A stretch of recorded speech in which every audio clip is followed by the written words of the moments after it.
microphone if you're putting in a question. We have measures in place to help maintain the integrity of this call. Should there be any disturbance, please bear with us and we'll restore order shortly. To kick off the webinar, we have Dr. Philip Ojo, the Director General for the National Agricultural Seed Council, NASC. He will be giving the welcome address. Thanks again. Good morning. Thank you for joining us.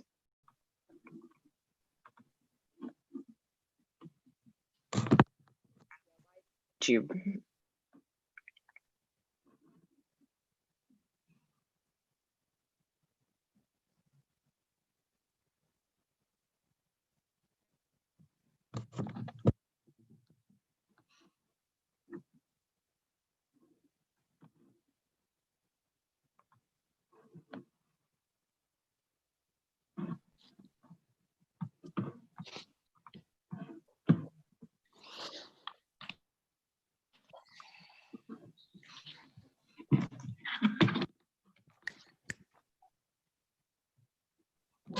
Hello, Yewande.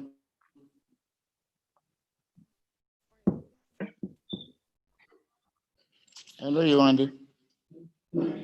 Dr. Joe, I can hear you. Good morning. Yeah, good morning.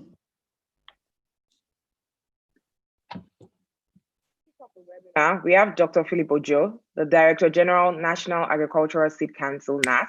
He will be giving you the welcome address.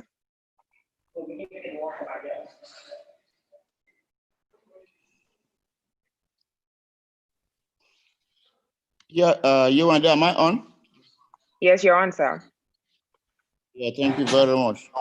The Honorable Minister of Agriculture, Alhaji Sabo Nanunu, the distinguished panelists, the Ambassador of Netherlands, Kingdom of Netherlands, ladies and gentlemen. I'm happy to welcome you all to the first digital edition of Seedconnect Africa Conference and Expo. This is the third in the series, and we're happy Seedconnect is fast gaining global attention and has become one of the biggest gatherings of seed industry stakeholders in Africa. Recall the event was earlier scheduled to hold on the 20th and 21st April 2020. However, this was suspended following various government measures and advisories aimed at advancing social distancing to prevent the spread and escalation of the ravaging corona pandemic. Ladies and gentlemen, the importance of Seedconnect Africa cannot be overemphasized as it brings together stakeholders in the seed industry from all parts of the world to discuss and deliberate on issues and topics of mutual benefit to the seed system. Over the years, the Nigerian seed system has benefited immensely from this laudable initiative. Your articulate and robust ideas have helped in shaping the Nigerian seed industry. At this juncture, ladies and gentlemen, permit me to report on the progress we have made on some of the bright ideas and decisions we have made from the previous editions of Seedconnect Africa. For the sake of time, I would like to mention just a few of these achievements and activities. The first one is the drive for the introduction of plant variety protection law in Nigeria. We have made huge and significant progress in this regard through the support of AGRA, BMGF, and Rockefeller Foundation, UKAID, and a host of other partners under the Partnership for Inclusive Agricultural Transformation in Africa, PIATA. The NASC has started this process and has developed the framework for the introduction of PVP in Nigeria. The draft law has been submitted to the National Assembly, where it has passed both the first and second reading. I wish to also mention that Nigeria has been granted an observer status in the Council, the administrative, legal, and technical committees of the UPOF. The second one is the introduction of a turnkey electronic authentication system tagged Seedcodex. It enables farmers and stakeholders to instantly verify the authenticity and genuineness of every container, packs, and bags before use by simply scratching the silver panel and testing the Hindi number to I1393. The sender will receive an instant message confirming the genuineness of the seed pack. With this, farmers are sure of using the right seed, which has passed through the quality assurance processes of the NASC. The third one is diagnosis certification and setup of molecular facility, and this is actually in line with global best practices. The Council has upgraded the certification process by commencing diagnosis certification. This is to ensure free planting materials, viral-free planting materials for vegetatively propagated materials. The fifth one is actually third-party certification. This subject was a topical issue in the previous edition of Seedconnect. I'm happy to announce today that the NASC has commenced third-party certification program for the Nigerian seed industry. We are currently piloting this scheme using cassava seed certification system in Kogi, in Benue, in Abia, and we are actually extending it to Oyo State. A key topic in our past discussion is the need for strategic planning, and I'm happy to report today we will unveil our new multi-year national seed roadmap. The seed roadmap is an output of collaboration with the Dutch partners, which is a strategic policy document that will guide stakeholders in the seed sector to work towards an increase in farmers' access to and use of quality seeds of improved varieties.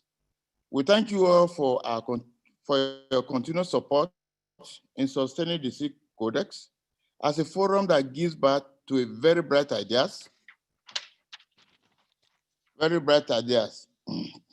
and call for action. The Nigerian seed industry is grateful to our sponsors, partners, and panelists, and all stakeholders who have contributed immensely toward the success of today's event. I particularly want to thank immensely the Dutch Mission in Nigeria and the management of Premier Seed Nigeria Limited for providing both technical and financial assistance. This event couldn't have come at a better time than now. At a time, the world is actually facing great uncertainties. The coronavirus pandemic is fueling a lot of anxiety about negative economic growth, failing health care systems, destruction of supply chain and markets, collapsing seed systems, and worsening food security situations all over the world. This situation has complicated access to quality seeds and other inputs, such as fertilizer, agro inputs, thereby disrupting the food security situation in many countries and economies. Ladies and gentlemen, the NASC recognizes this fact and is working very hard in collaboration with various partners to ensure we create a sustainable and robust system in Nigeria and beyond, capable of withstanding shocks such as those brought in by the corona pandemic. I thank all our panelists and various participants for taking time out to be with us, offering your expertise and knowledge towards attaining the Sustainable Development Goal number 2, while I look forward to fruitful deliberations. I urge all the participants and panelists to continue to bombard us with these very bright ideas to make our seed system better. On this note, I want to thank you all. I want to say God bless you. Thank you very much. Thank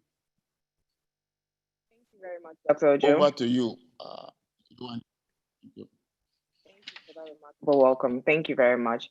Please, if you're not speaking, mute yourself. We'd appreciate it. Our next speaker is our special guest of honor. He'll be giving a special remark today. His Excellency, Ambassador Harry van Dijk, Ambassador to Nigeria, Embassy of the Kingdom of the Netherlands.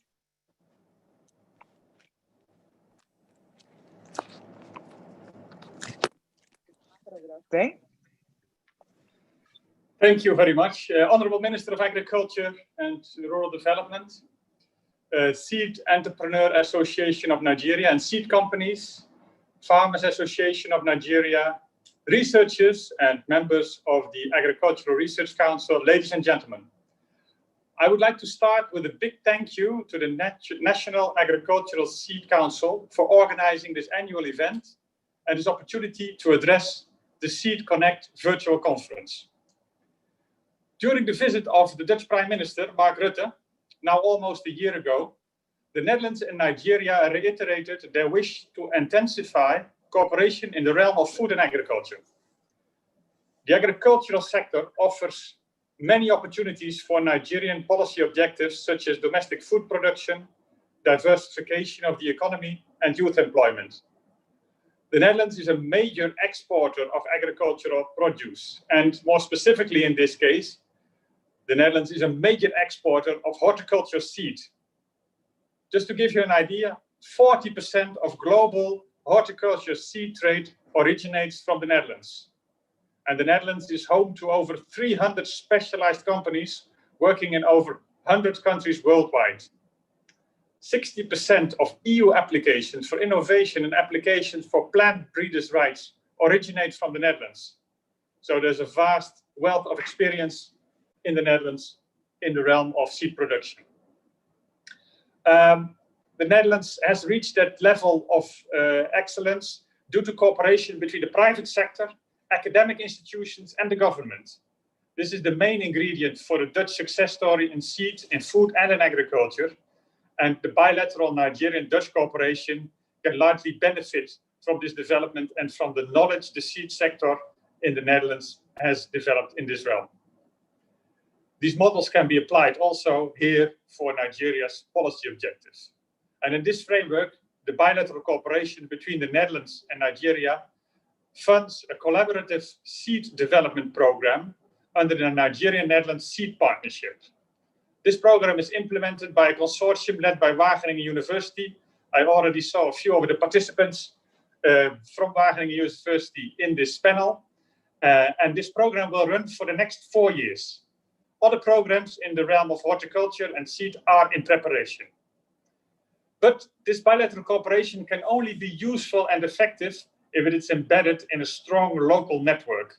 So I'm very happy to see this Seedconnect conference with all the partners you have brought around in the seed sector. I mentioned in particular the National Agricultural Seed Council, who organizes this event and who is the basis or a crucial actor at least for this network for the development of the seed sector in Nigeria. So with these few words, I am convinced that this Seedconnect conference will provide a very valuable contribution to the development of a vibrant Nigerian seed sector. I wish you all the success for this conference, and I thank you for your attention. Thank you very much, Your Excellency. Thank you. To officially open the webinar, we have a speech from the Honorable Minister of Agriculture, Nigeria, Alhaji Mohammed Sabo Nanono. He'll be represented by someone from the office. Do we have the minister's representative, please?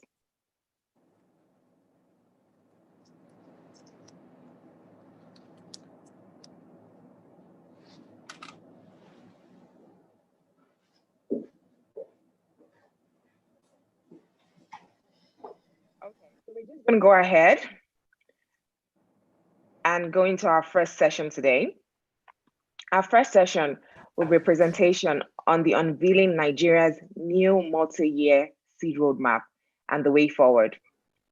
The roadmap was worked on by Wageningen University in the Netherlands in partnership with the Seed Council, NASC, Sahel Consulting, and other partners.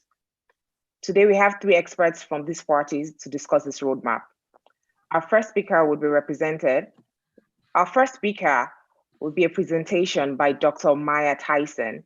She's a senior advisor, plant genetic resources and seed system at Wageningen University and Research Center for Development and Innovation.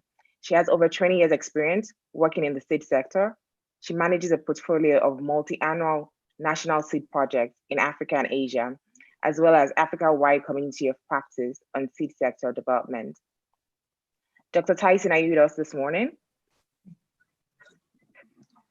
Thank you very much, Wendy. Will you share my presentation, or do you want me to share the screen myself? Share the screen yourself, that's fine. Okay.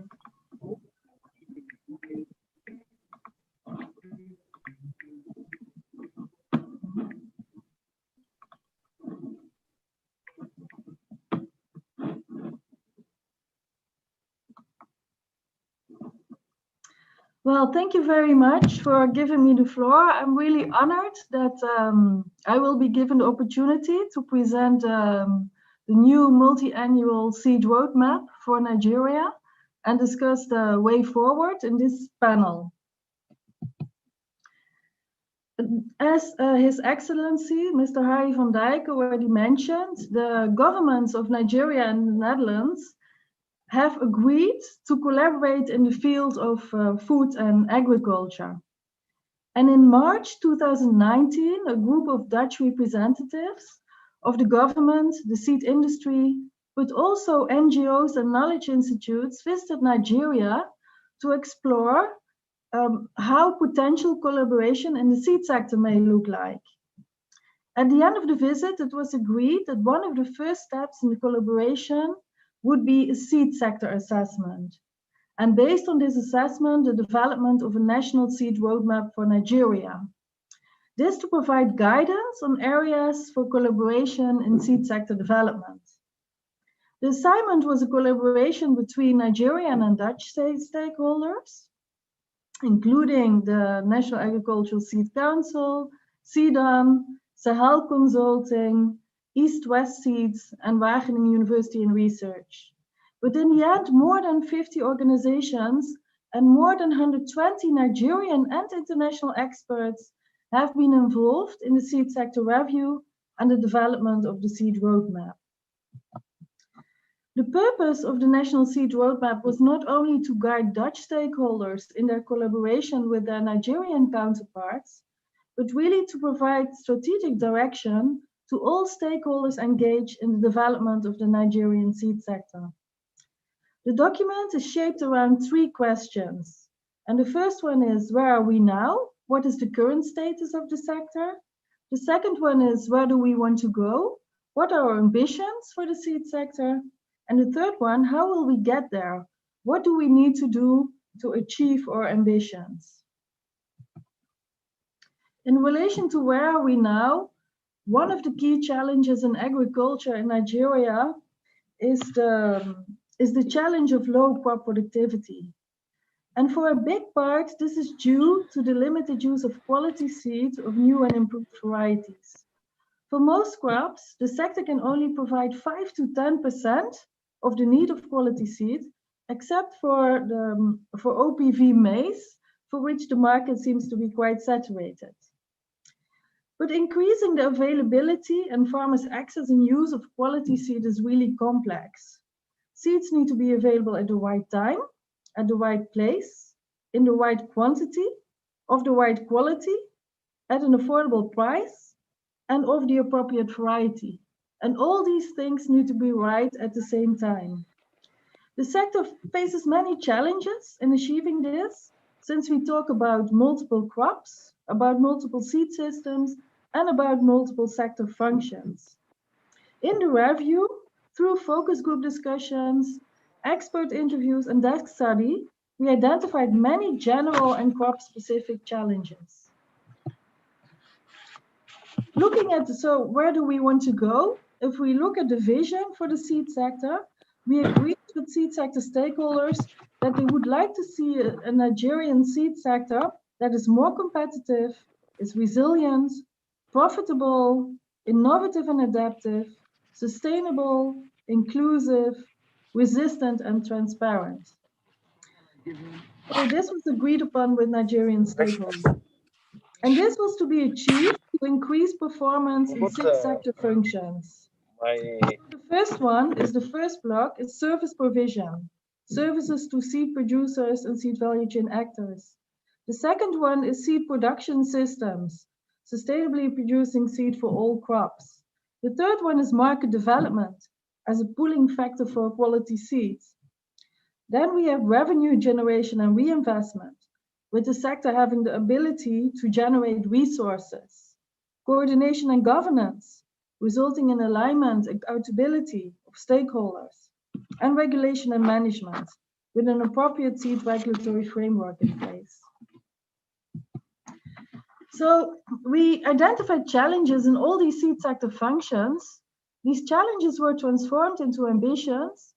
And in a multi-stakeholder workshop in October last year, ambitions were prioritized. And we ended up with 22 priority topics. And these were all elaborated in the seed roadmap. So you see the 22 priority topics in this slide. For example, on the service provision, quality assurance and variety development are addressed.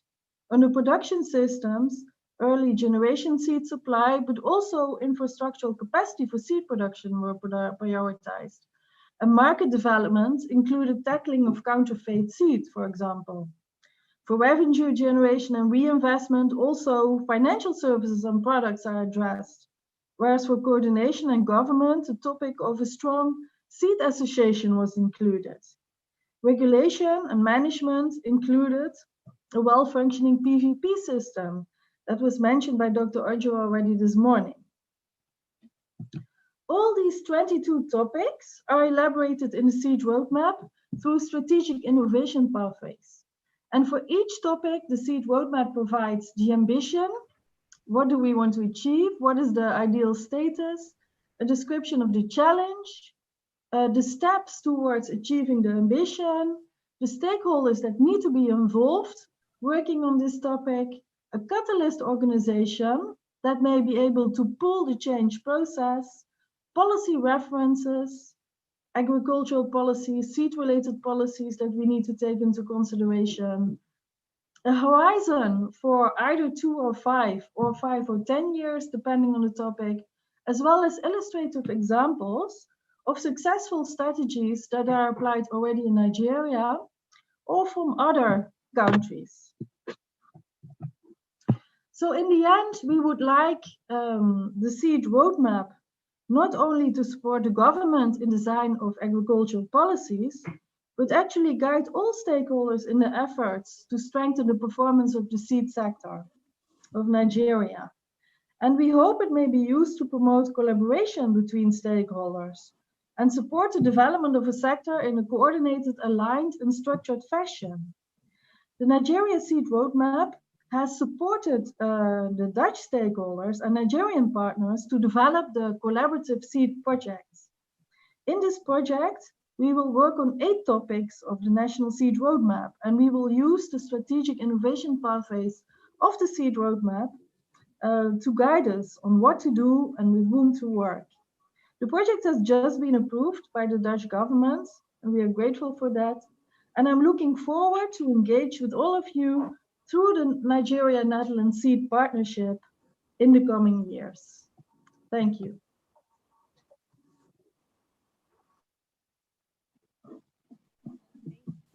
Thank you very much for that introduction into the seed roadmap. Thank you. Our second speaker is Falak Tijani. She's a manager at Cell Consulting. Cell Consulting was part of this project. She has over 5 years experience working in management consulting, focusing on developing the agricultural sector in West African countries. She's worked in Benin Republic, Burkina Faso, Ghana, Niger, and now Nigeria. Welcome, Falak. Falak, are you with us this morning? Yes, I am. Good morning. Thank you, Yewande. And thank you so much for the presentation. I will just take it up from the presentation that my brilliant presentation that Maya has just given. In her presentation, she laid out why the seed roadmap was really needed for the development of the Nigerian seed sector. And as an entry point, she also mentioned the Nigerian-Netherlands seed program that was developed and recently approved by the Dutch government. This is really meant to be a collaborative program between both countries that takes systemic approaches to sustainably address key challenges in the seed sector. The program proposes several interventions in which Nigerian and Dutch stakeholders collaborate to enhance the Nigerian seed sector performance. They contribute to the implementation of selected strategic innovation pathways, as mentioned by Maya. And for this program, we're focusing on 8.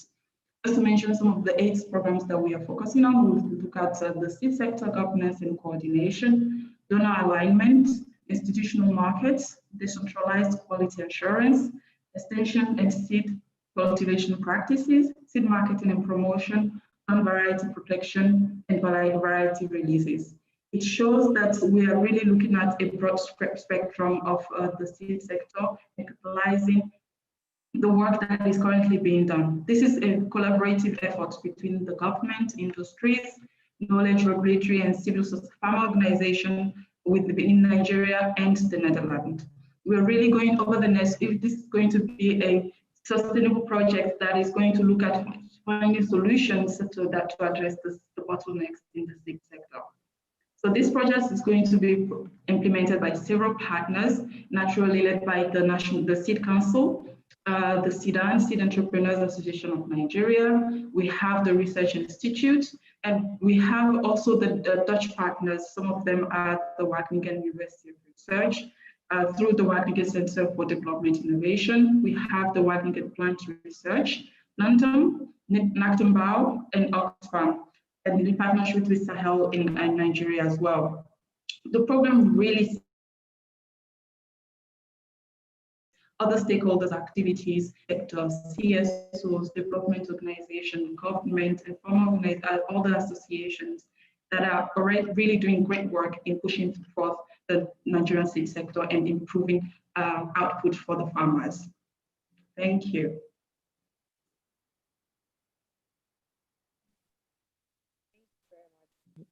Falak, for that brilliant presentation. Thank you.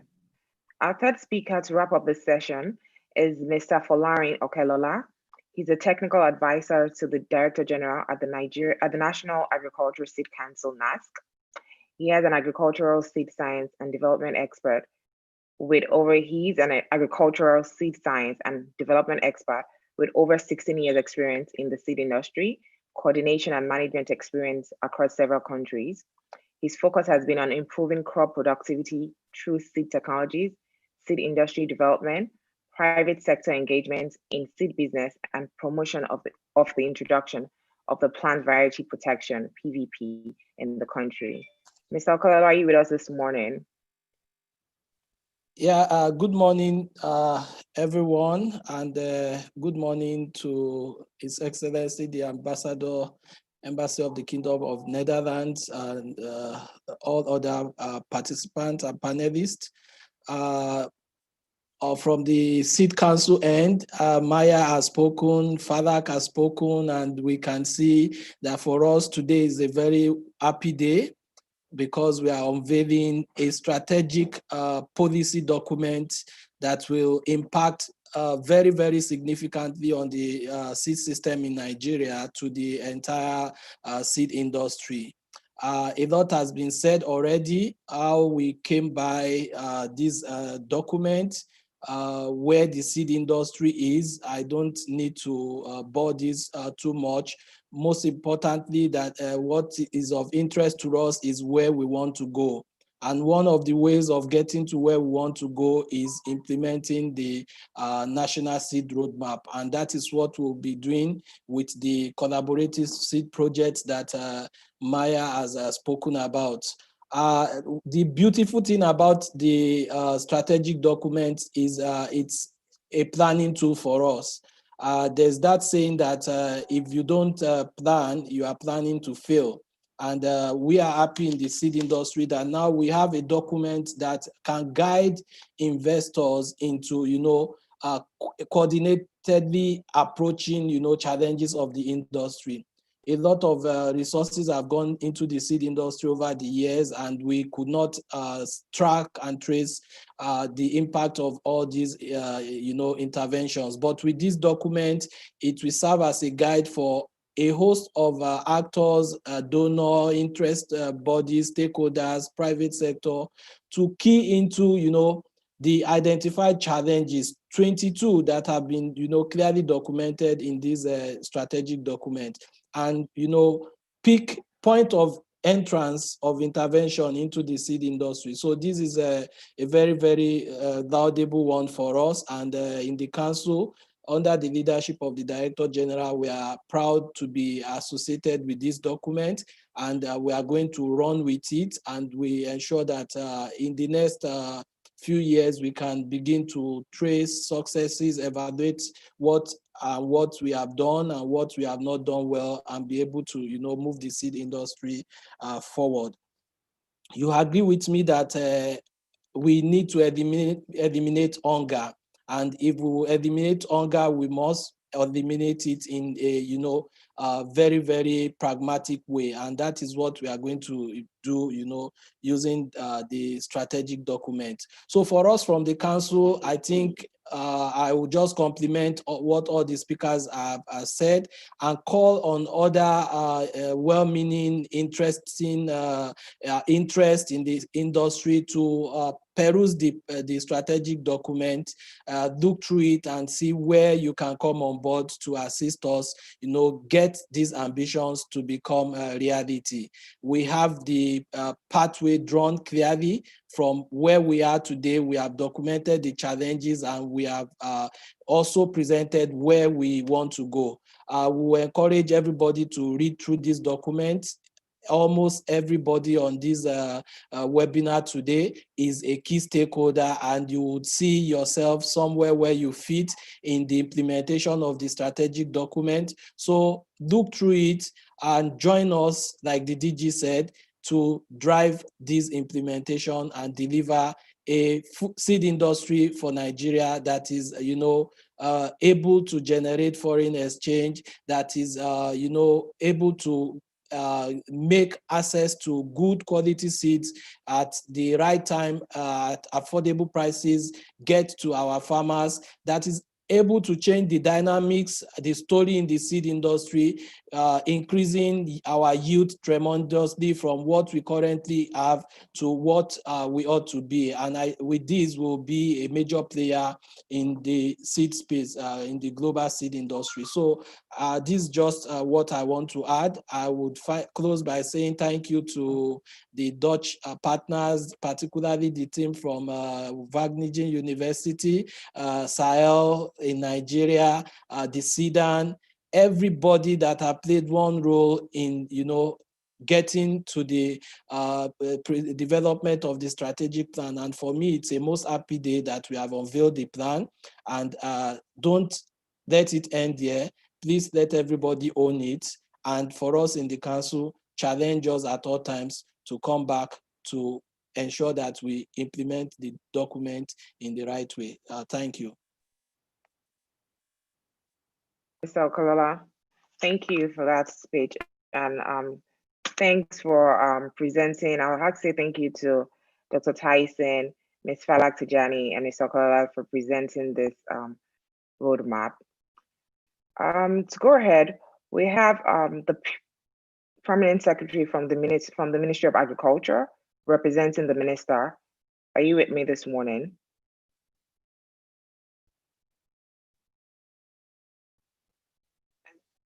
Permanent Secretary, we met this morning.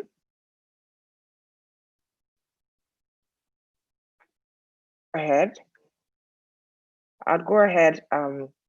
For the next session, we have a brief video, an introductory video for a short clip that talks about access to seeds, where the DG is talking about access to quality seed in Nigeria. So we'll play that for about a couple of minutes.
Currently, I heard no one created the video, so we're going to start over.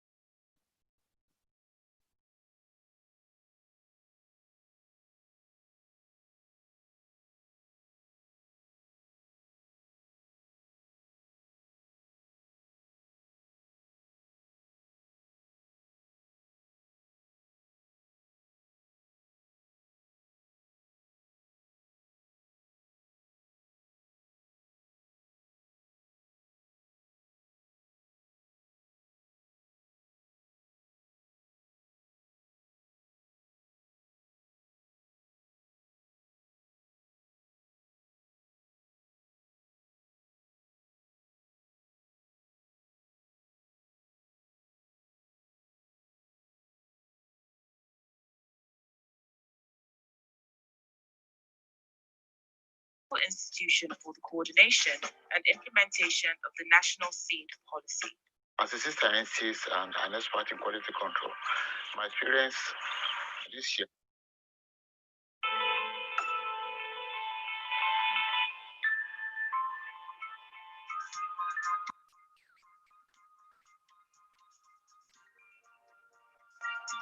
National Agricultural Seeds Council, NASC, is the apex regulatory body for the Nigerian seed industry. NASC is at the center of Nigeria's seed sector as the principal institution for the coordination and implementation of the national seed policy. As a sister scientist and an expert in quality control, my experience this year indicates that the yield of varieties that are available are very low, and farmers' productivity as a result is actually low. And there is a need to ensure that better genetics and varieties are available in order to prop up farmers' productivity and income. Plant variety protection is a system whereby varieties are protected, breeders actually encouraged and remunerated, and it's actually a situation whereby intellectual properties, actually the rights are given to plant breeders, and it's actually a win-win situation for breeders, for farmers, for all the other stakeholders, and even the country in general, the consumers and everybody. To the country, it means increase in food production, because seed is the beginning of agriculture. If you have very good quality seeds that will yield 10, 15 tons, 7, 8, 9, 10 tons, instead of what we have today. If we have seed security, we are going to have food security. So we're going to have more food being produced, and productivity is going to increase. And at the end of the day, when there's food security in the country, you know exactly what it means. A lot of good quality food for everybody, and peace in the country, because like my people used to say, Ishe is poverty, when hunger is eradicated, because hunger is part of poverty. But even if you are poor and you have enough to eat, poverty is actually out of the way. PVP law is actually very important. It's going to enable us to actually participate better in the general market, and we'll be able to be a net exporter of food. And that's exactly what happens in other places, not only food, other agricultural products, raw materials. So we'll be net exporter of some of this, and we'll be able to compete with some of other African countries like Kenya and Zimbabwe and South Africa. So it's actually a very, very good thing that we must have. And that was why we started since 2017 in order to prosecute this. Because when you look at our farmers and you discover that their yields are very low and they're doing so much and they are getting little. So we had to really put our head and everything that we have in order that we have this PVP system established in Nigeria. It's very, very important for us to protect the crops and all the things that we have in this country. There's a crop called teff in Ethiopia. And before the Ethiopians could wake up, somebody from Britain or somewhere came and actually took it away and patented it. By the time Ethiopians are aware or they wanted to actually patent it, it became impossible because somebody was faster than them. The breeders and other stakeholders have a way of benefiting immensely from the PVP system. Let me start with the breeders. the breeders have opportunity to earn money from their investment. They will be given intellectual property rights over their varieties. And that means a lot of money for them. And investment is going to be increased in breeding. Also, they will be able to do a lot. And a lot of more other breeders who are actually not doing anything will come into the breeding industry because it's going to be a very, very profitable venture. And very good varieties and genetics will be made available by breeders. So it's a win-win situation for everybody. I actually want to thank all our partners and collaborators that are assisting us to prosecute the PVP system, particularly the Piata group. They have done a lot to assist us to get to where we are, because we started since 2017, and we have done a lot in terms of advocacy, in terms of expert review of the PVP draft law we got from UPOF, a lot of advocacy, capacity building, and the rest of them. Also, we have, during the period, met with some of our local partners, like the SIDAN and the NESG. Today, the draft PVP bill is in the National Assembly, particularly in the House of Representatives. It has passed through the second reading, and we are hopeful that very soon,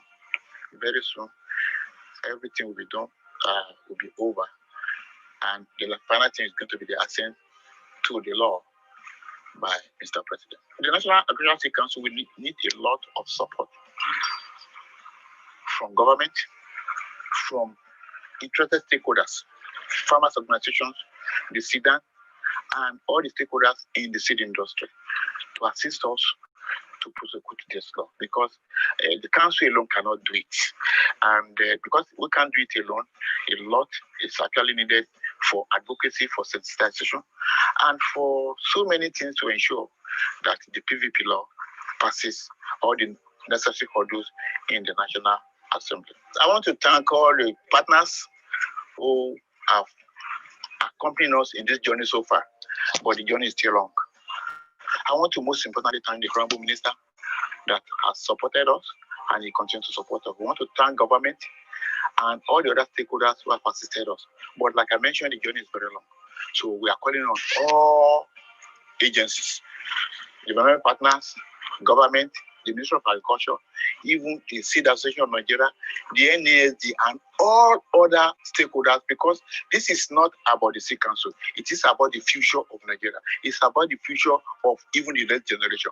It's about the future of West Africa, because like I usually mention, we produce between 60 and 70% of the food being used in West Africa. And seed is the beginning of agriculture. Without seed, you are nowhere in agriculture. So I think on a final note, I want to implore everybody to join hands with the council. Let us join hands together to ensure the smooth passage of the PVP law, because it is for you, it is for me, it's for all Nigerians. Thank you very much.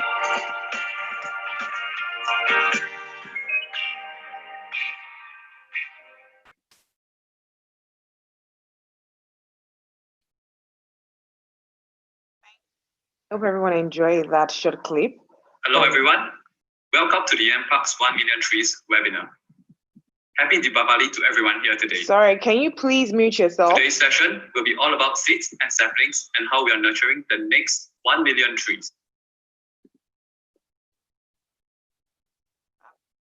That's online. Please, if you're not speaking, mute yourself. I hope everybody enjoyed that short video clip. Next, I'm trying to find out if the PS is available right now, but I'm not sure about that. Okay, our next session would be a panel session on COVID-19 impact on Nigerian seed industry and building back better. Our moderator for this session is Mr. Folarin Okalola, which I introduced earlier. He's the technical advisor to the DG at NASC. Mr. Okalola, you were made this morning. Yeah, thank you, Yewande. I'm very much with you and live. Yes, Yewande, can you hear me? Okay, good morning once again, everybody, and welcome to this first session talking about COVID-19. We all know about COVID-19, and we know that COVID-19 has affected a lot of our day-to-day living today, and it's not strange that it has its own impact also on the seed industry. So that is why we are looking today at this topic, COVID-19's impact on the Nigerian seed industry and building back better, because the industry to a large extent has been affected. And to the session, we explore the various challenges the pandemic has unveiled in the seed sector and create possible solutions. So we encourage everybody to be very, very active. Our participants who are apart from the panelists, please be very much active. We want you to send your questions and answers or solutions that you think could help in mitigating the impact of COVID-19. We want to harness the various strategies that we can pick from here to ensure that adequate supply of food post-COVID-19 is put in place for us in Nigeria. And of course, develop a roadmap for a resilient seed sector to withstand future shocks in the industry. COVID-19 came to us almost like a sudden pandemic, and it was very, very tough and hard on the system. We don't want the same to happen in future, and that is why we are discussing this. So I have a few people that will be, talking to this topic. They are very, very important stakeholders that have very vast experience in the industry. I have first Mr. Odumide Ibikunle. Odumide Ibikunle has been the commercial business lead of DuPont, now Corteva Ag Science, from June 2010 till date. Is a graduate of from the Obafemi Awolowo University, and he has a very, very much working experience in various industries, including Guinness, flour mills, Premier Seed in the past. And Odumide has excellent leadership and emotional intelligence, and he loves breaking new and challenging business frontier. And today we would be listening to him to help us, break new frontiers on how we can address the issue of COVID-19 and the Nigerian seed industry. Also on the panel is someone I call the coach. He's been our coach in various fields, Walter DeBoeuf. Walter is Senior Advisor Seed System with the Wageningen Center for Development Innovation, with more than 30 years experience in smallholder agricultural development. Walter is a plant breeder, and he has a PhD in Communication and Innovation Studies, both from the Wageningen University. And Walter is our lead, part of our lead in the collaborative seed project. He played very, very important role in the development of the seed roadmap. And he was our coach in, churning out our COVID-19 bulletins on the study we did during the COVID-19 to assess the impact of the COVID-19 on the Nigerian seed system. Also on this panel is Professor A.O. Ogungbide, a renowned professor of agric economics, whose excellent deed had won various awards in agric sector in and outside the country. Is currently the MD CEO of Premier Seed Nigeria Limited. Professor Ogungbide is a staunch supporter of seed industry development activities in Nigeria, and we appreciate him for supporting the organization of this Seedconnect conference. Professor Ogungbide is with us today, and is currently blazing the trail as the Chief Executive Officer of Premier Seed. So we want to then firsthand how Premier Seed was able to cope with the COVID-19, and also then from their experiences in moving the country forward. And finally, I have a renowned professor again, Professor Lateef Oladimeji Sonny, a professor of food science and technology and project manager Basics 2. He currently works with as the project manager for Basics 2 in ITA. Professor Sonny has a lot of experience. He was Before we get to that place. Okay. Hello, I think we should mute someone who is, so Professor Sonny is a member of the, he won in 2008 the Consultative Group of International Agri Research Award Regional Technology Development in Sub-Saharan Africa. Is the World President, International Society for Tropical Root Crops, and Chairman Steering Committee of African Women in Agricultural Research and Development. So I welcome all these strong panelists. And while we pause a bit to take the speech of the Honorable Minister, I would ask the panelists to be on standby so that once we, okay, the speech of Boaz from Agra. So I think we can pause and listen to our supporter Agra for Boaz to make his speech. Then we will go continue with the panel. So please, Boaz, if you are there, you have the floor now.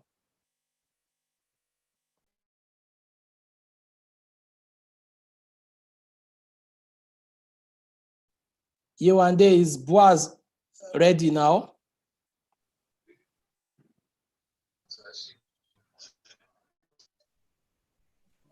Hello. Mr. Boaz, welcome. Thank you.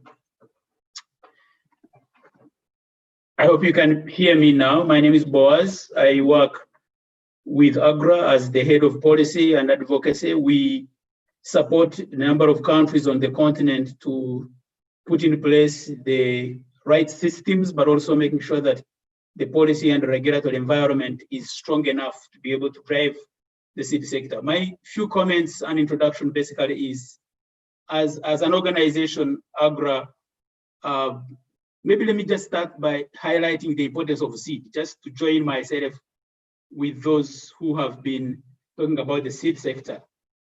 Every human being is as good as the quality of the seed that produced you.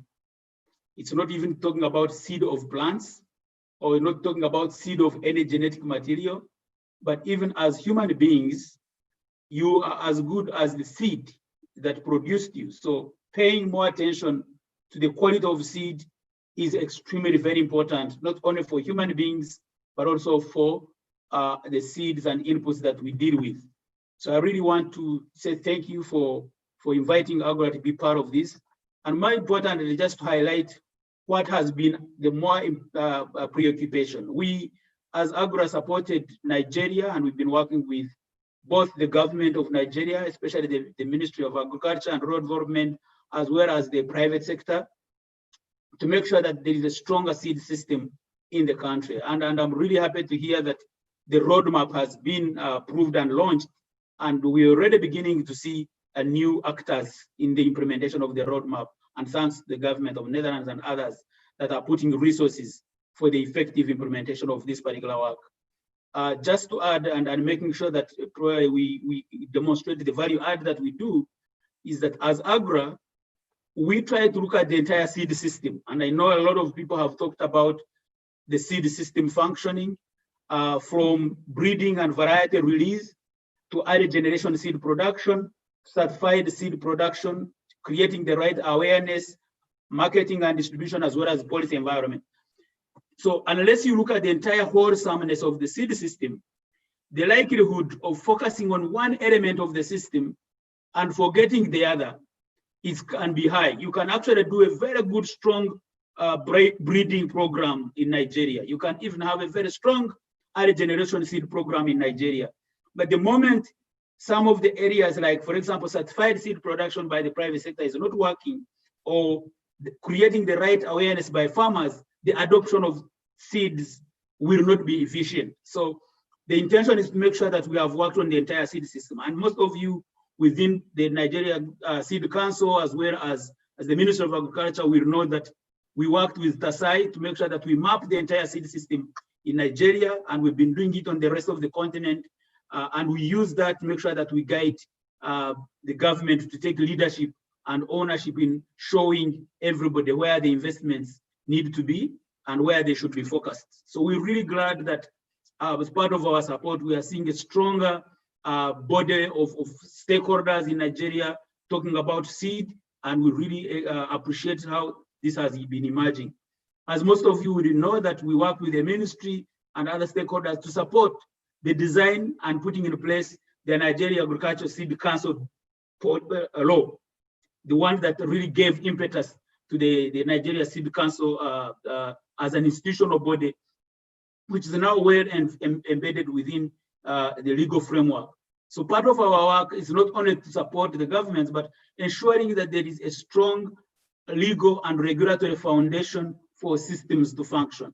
So putting in place laws, regulations, guidelines is very, very fundamental, and we welcome the Nigeria Agriculture Seed Council to take lead in this, and of course working with the private sector and the civil society, and also definitely with the ministry as a strong regulator to make sure that the issues around seed systems in Nigeria, seed work in Nigeria is not lost, but also making sure that in future we are able to be proud of the implementation of the seed policy.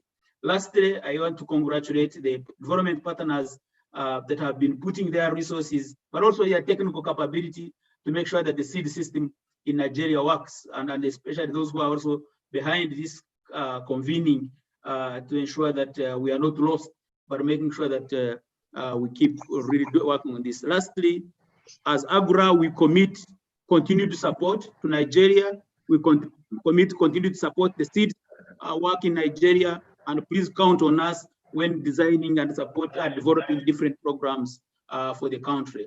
Thank you very much for listening to me. Over to you.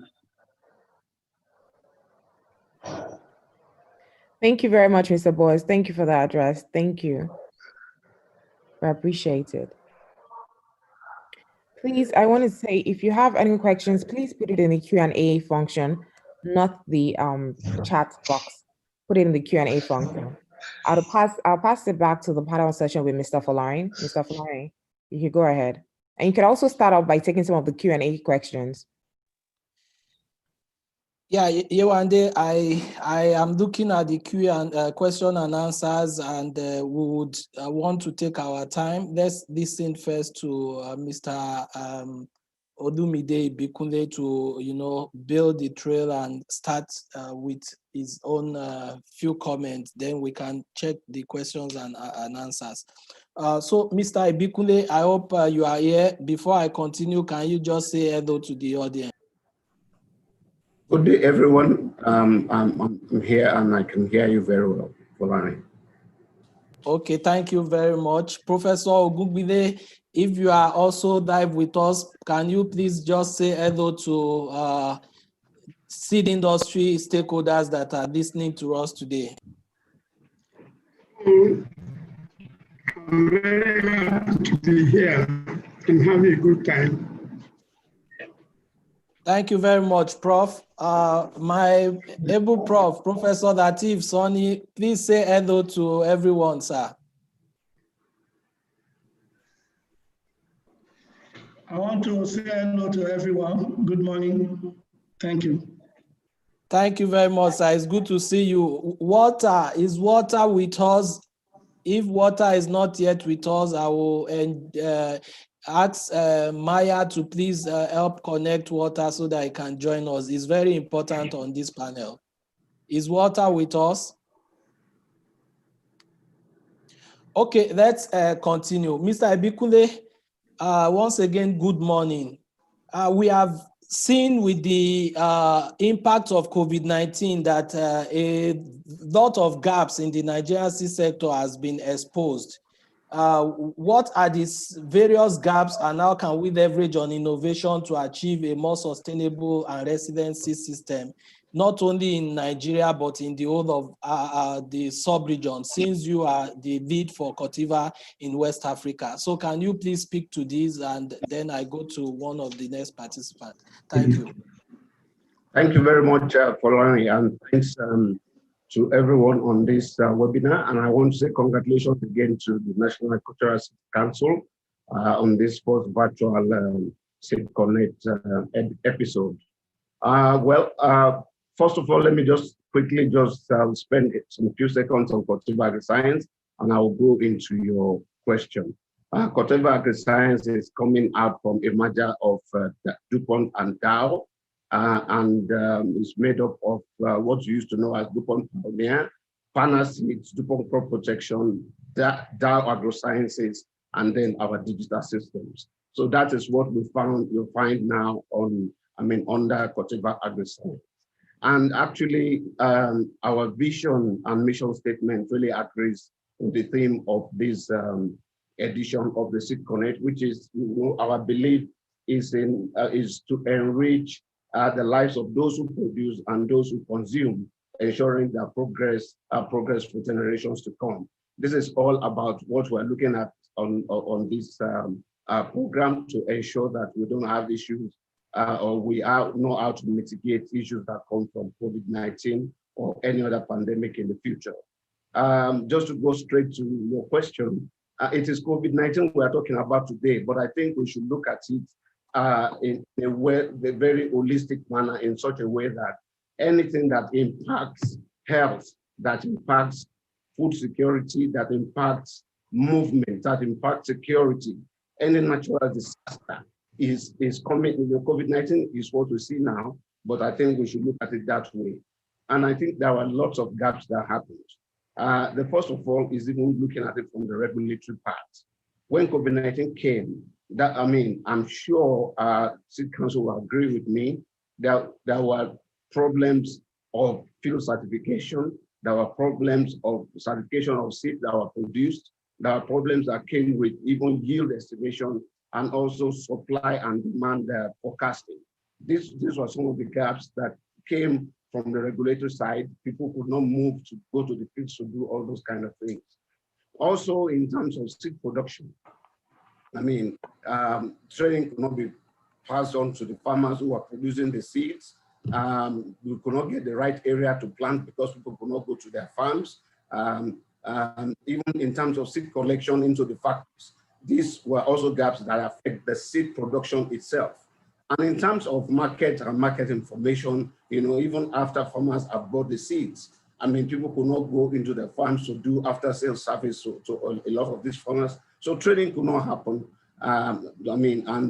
These were impacts and gaps that happened coming from COVID-19 issue. But again, when you look at, there are several innovations that I think that are looking ahead and in the future that we can leverage on. But first of all, we have to look at three things. Number one is we need to change our mindset, the way we do things, the way we think about issues, and also have an holistic transformation in how we do business, and also re-engineering. We need to look at these three critical factors in making sure that we can mitigate when we have natural disasters in the future. In terms of field certification, we need to look at, okay, today certification is compulsory. We need to look at it. I know that there is a roadmap already, but can we look at truthful labeling, where maybe, if you can produce what you need to produce, but you make sure that the qualities of what you have is written on your bag as we're doing it.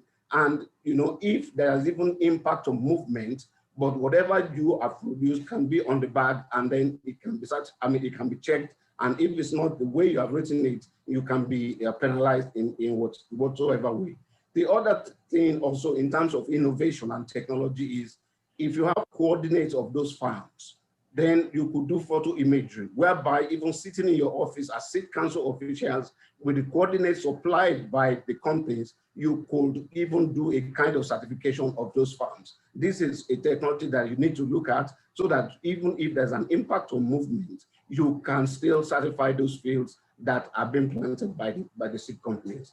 Also, one critical fact that we need to keep looking at is, I know there was a webinar that Seed Council did on demand forecasting. We need to look at a way of forecasting for 3 to 5 years. And this is going to come from adequate data to ensure that it is not just about 2020 we're talking about. We will have taken care of 2020. Even if a pandemic comes, we'll be looking at issues that can happen 2 years from now, not what can hit us in the head it has happened in 2020. Now we need to also look at our models of seed production. I mean, do we want to have 5,000 seed producers as a company? Why not look at a different model where we're looking at maybe producing our seed in commercial farms? By the time you have about 10 farms, I mean, the issues of getting to them is reduced. That will not be a great impact of having to certify 5,000 farms or 10,000 farms. So we need to look at that. We can look at that kind of model as a seed company to see how we can do it. And also market information and dissemination. There were lots of things that happened. And then, we had a webinar whereby we said, okay, can we have a way of grouping the input providers into a place and farmers can go in there and access them. This is one way we can do it instead of, to make sure that there is an input market somewhere where everybody in the seed is bring their inputs instead of the agro dealers will just come to that place a day of the week and then they can be accessed. This is one way we need to look at it. And finally, I would want to stop a little bit here is when we're looking at our small scale older farmers, we need to ensure that we know their knowledge, we know their level of education, and then we will be able to put the right information to them. A lot of people are coming up with a lot of information now, and this will need to be put on telephone platforms. The small scale farmers will have.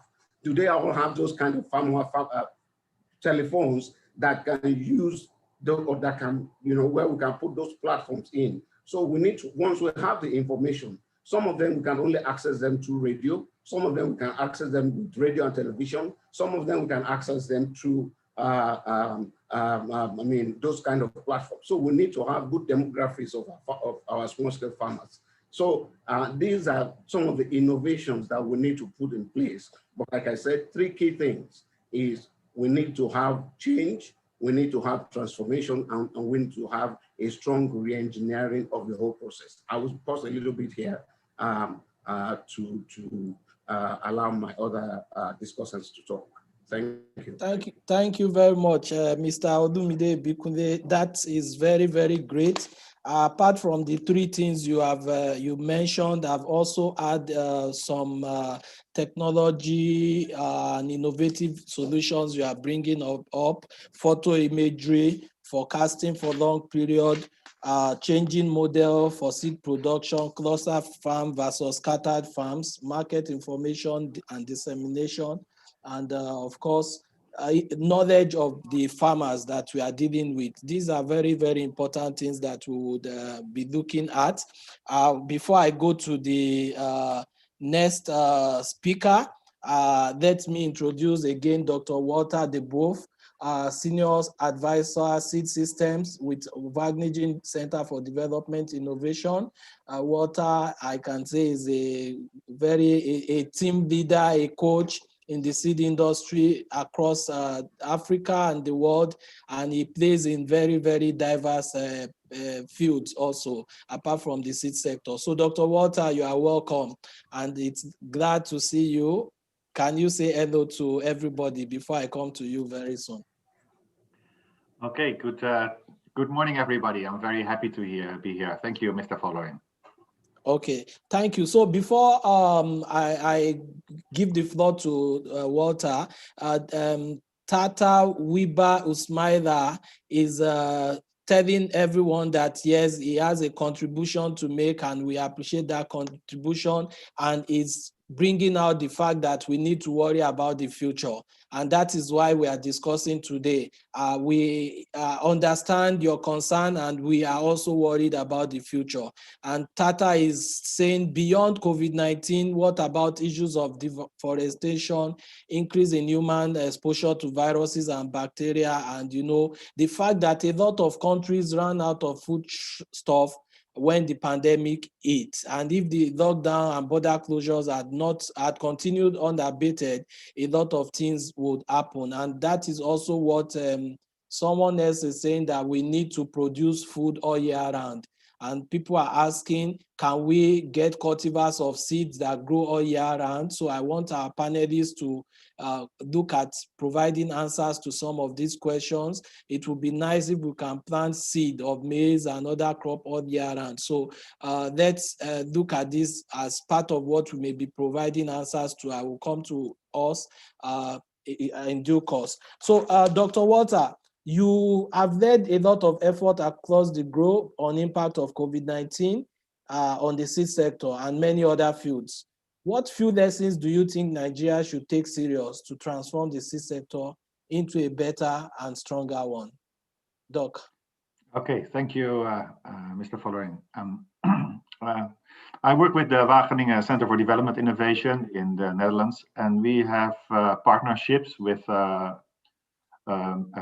we are going to start to have a strong partnership with NASC and others in Nigeria the coming years. But we have already existing partnerships with other seed sectors, with many of the stakeholders in other places, like in Ethiopia, Uganda, Myanmar. And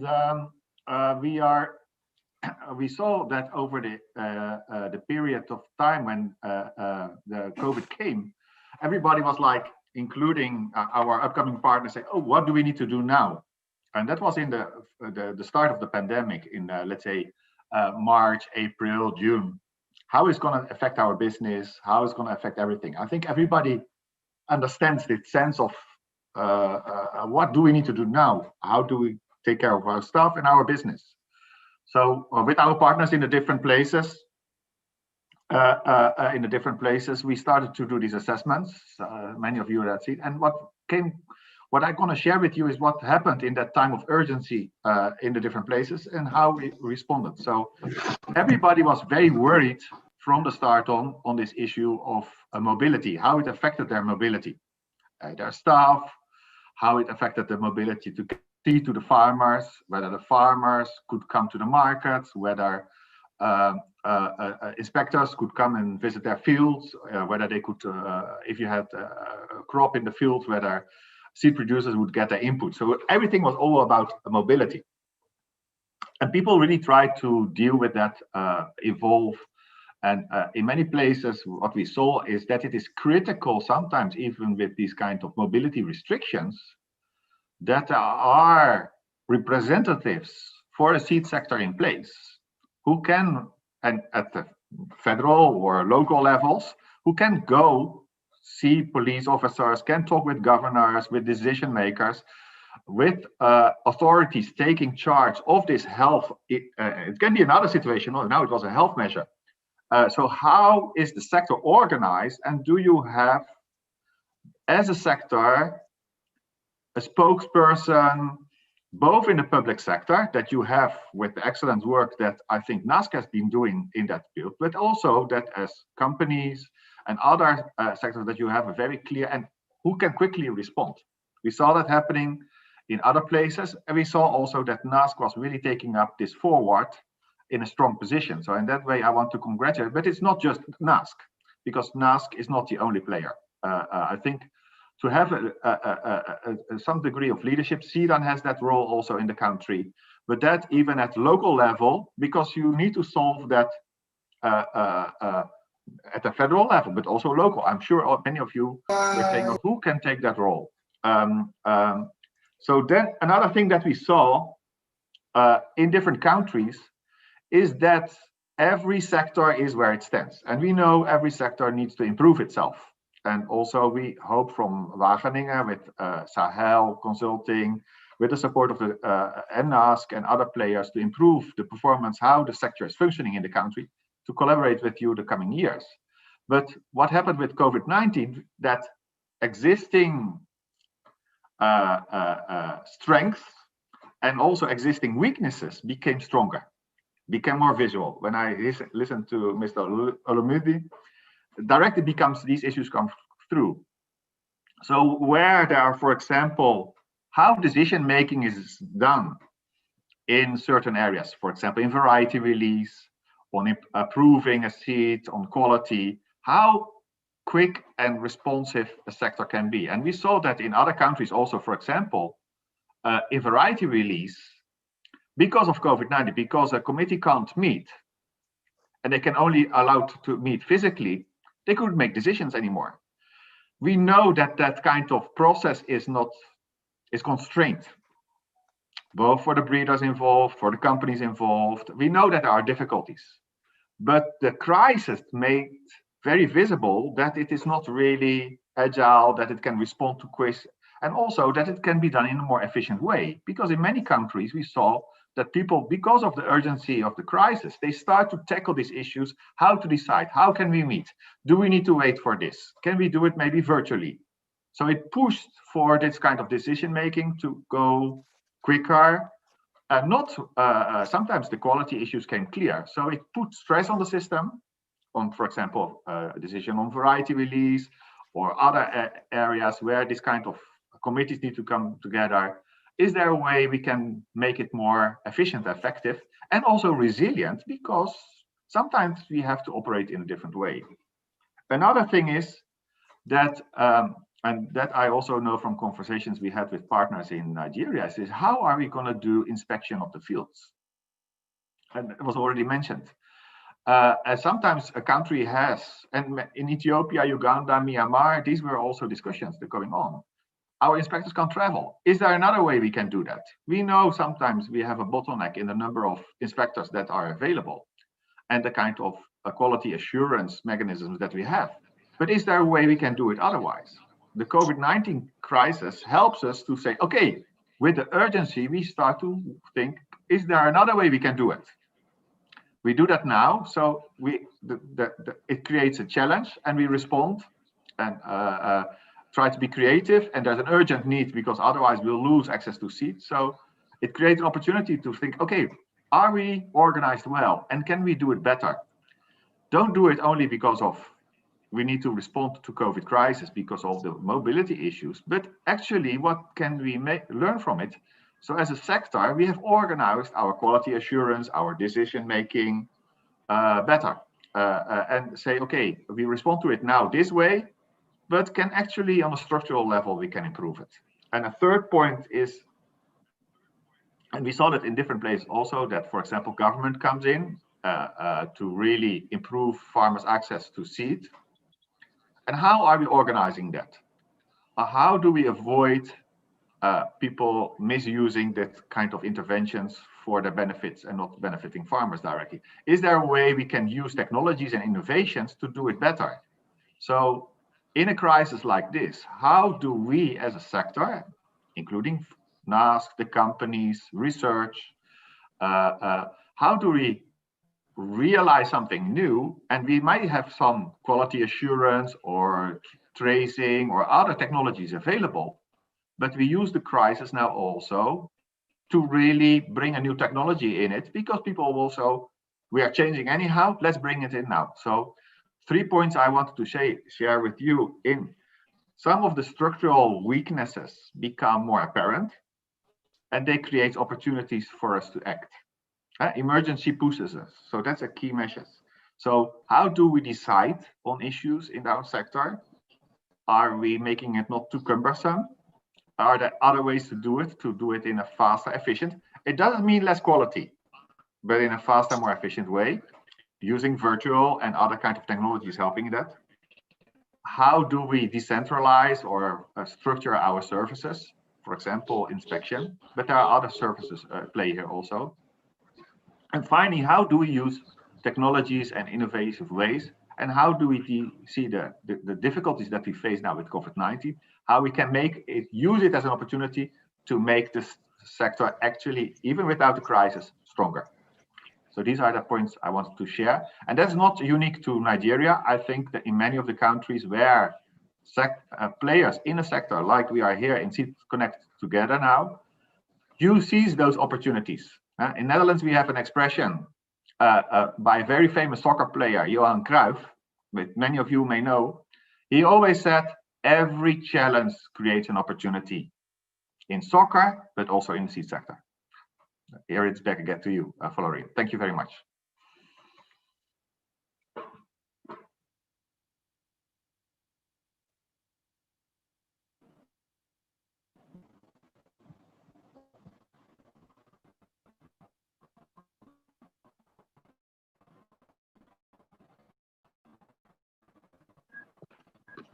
Yeah, thank you very much, Walter. My network just disappeared, so I'm talking through the system of my colleague Oladapo Folani now.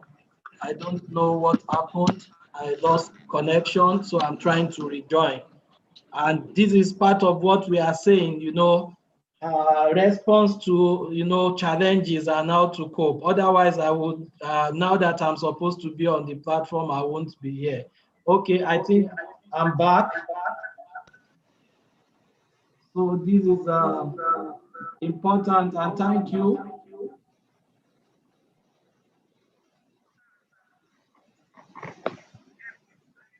Important things, particularly the fact that existing strength becomes stronger and existing weaknesses become weaker. And you've asked us a lot of questions. How? And that is what we will take up from Seedconnect, to now look at those weaknesses and those strengths and our reactions and documenting them, so that in future, when we have a crisis, we have, you know, documented ways and approaches of going through them using technology and a lot of things. I think this is one important thing that we should not lose. We recollect that for us in this part of the world, sometimes we had the Ebola pandemic and now, you know, the COVID coming. So if we had clear documentations of how we attended to the Ebola, we could quickly deploy it, you know, to address the COVID. And that is what we should learn from things like this. So thank you, Dr. Walter, for this very, very important, you know, inputs and strategies that you have brought on the table. Let me go to Professor Ogugbile, who is also a practicing, you know, seed company CEO, and Premier Seed was also involved in the pandemic one way or the other. So, Prof, the pandemic led to a halt in business activities, which indirectly affected production and distribution of seed to farmers. This led to slash in supply, and of course, I don't know, it will affect prices and other things. So which strategies were adopted to meet the demand of customers, and what measures can be adopted to prevent shortages of supply in the future? Let's learn from the experience of Premier Seed in this regard. So over to you, Professor Ogugbile. Thank you very much. We are very happy to share our experience during the pandemic. The emergence of COVID-19 made our government, state and federal, to take some measures which actually affected activities. And the most prominent one is the movement restriction, which probably we can call lockdown. And it affected the seed sector in these ways. We had problem in recovery of our raw seed from growers. We have problem in processing and packaging because of limited number of workers we could use. We are restricted in packaging and deployment of our seed to the growers, the processors and distributors. and most especially to the farmers.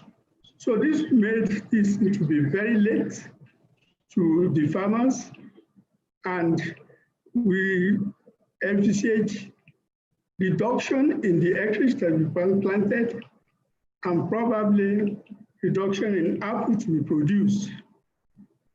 With this, we took measures to make sure that we delivered to our farmers and customers. First of all, the lockdown, movement was restricted. We had to seek for permission, exemption, to be able to move our product from one point to another. It's not easy, especially most of the exemptions and permits that were out did not spell out the role of seed. And this put us in a lot of problem. Permission had been given to other fertilizer and chemical companies, pharmaceutical companies, but we had to cry out that seed is very important. And one thing to note is to let the authorities know the importance of seed when we are talking of products that is needed and is what is needed for food security. When we got the permits, we had problem at borders from one border of one state to another, but we were able to make distributions. What actually helped us, again, is our network of distributors all over the country. We have offices where we have our marketing officers who liaise with the agro dealers, and these agro dealers liaise with the farmers, and there are facilities to communicate directly with them. Their personal vehicles were made to go around, to go to places and deliver. So this one helped us a little. With experiences from what we have been doing before, with the use of rural seed promoters. This is a situation where we employ the services of young men and ladies in the rural areas, and we link them to our major distributors so that they will pick seeds from them. They became mini entrepreneurs, and the rural people did not have to come to the cities to pick their seeds. This helped a lot, and it's something that can be promoted. We used the privilege of some what we call organized markets, in which we liaise with processors, what we have been doing before, who use aggregators, and the aggregators know the farmers. With this method, we are able to deploy large quantities of seed to our farmers. That is, farmers who produce special varieties of seed, and processors who use special varieties of seed we are able to deploy through the use of this chain network, that is farmer aggregators and the processors. We deployed large number of seeds through this. We distributed seeds through governments, state governments, who require seed for palliatives to their farmers. Large bulk of seeds were shipped to states which would like to give seed as palliative to their indigent farmers. And this helped the farmers to be able to acquire their seeds. Also, we use radios and jingles to be able to describe, locate, announce the various redemption centers where they could get our seeds and where they could get seeds of different characteristics. These are the measures which we used.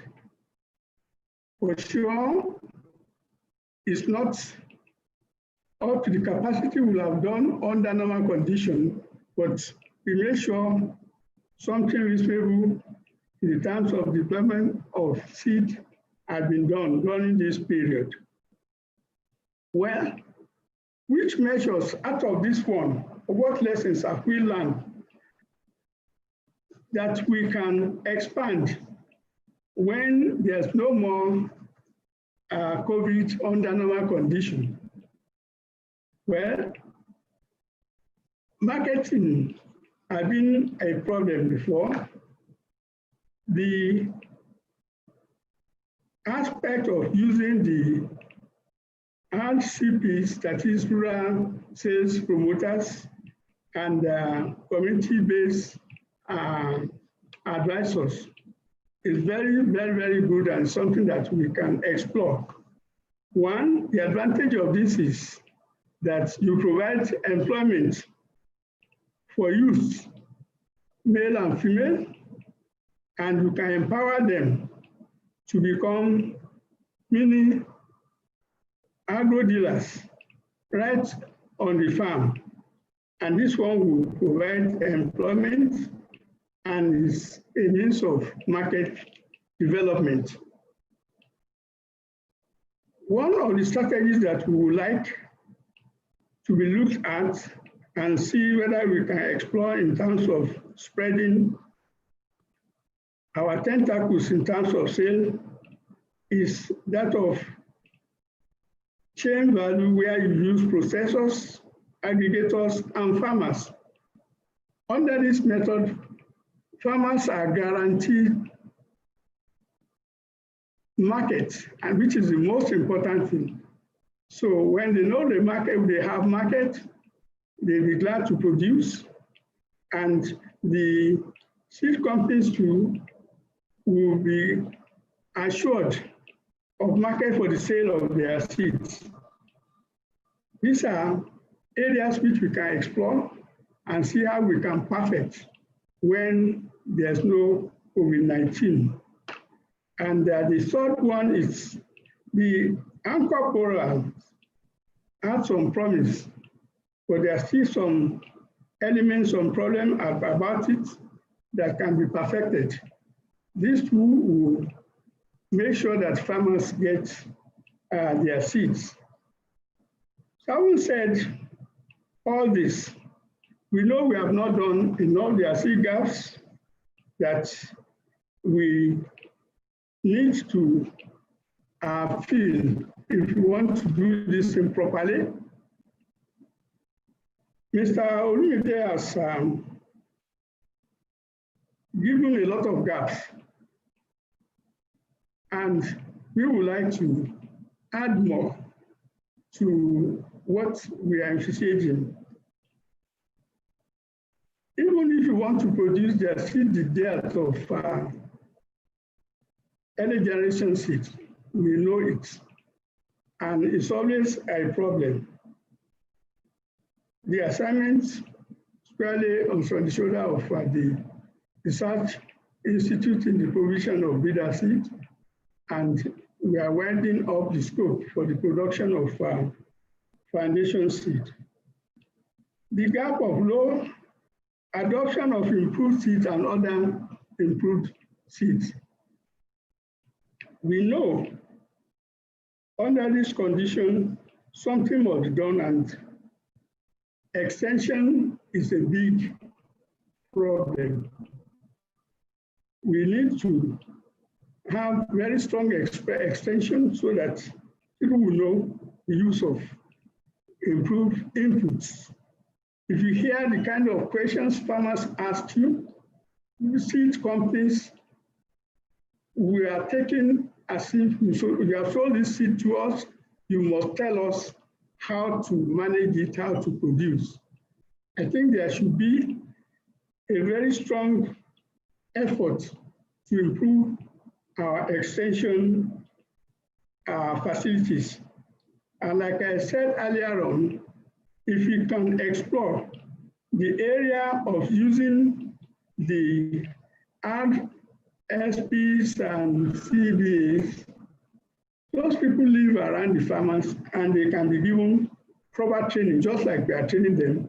They are not only selling seed, they are also given extension services to the farmers.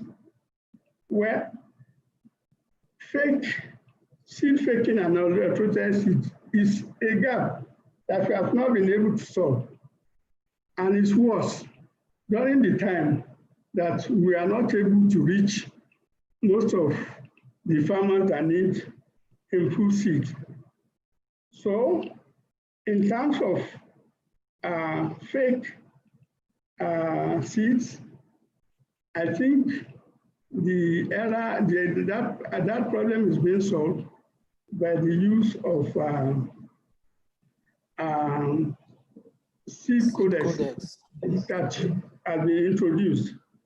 We are watching and see how this thing is going to work, and we shall all cooperate to make sure that this thing will work. Where there's paucity of data, somebody has mentioned this in terms of supply and demand for seed. We people producing seeds are producing on speculatory basis. You don't know what you are going into. You don't know what quantity you are supposed to produce and who will need the seed. I think effort should be on to be able to acquire good data on supply and demand and areas where some seed will be needed. I would like to mention. Yeah, Prof. Sorry, sir. Maybe I would come back to give another room to Prof, so that you don't fire all the cylinders now, sir. I know you are already answering some questions I still want to ask you. I never knew you are coming back. I'm coming back to you, sir. I'm coming back to you, sir. So thank you very much, sir.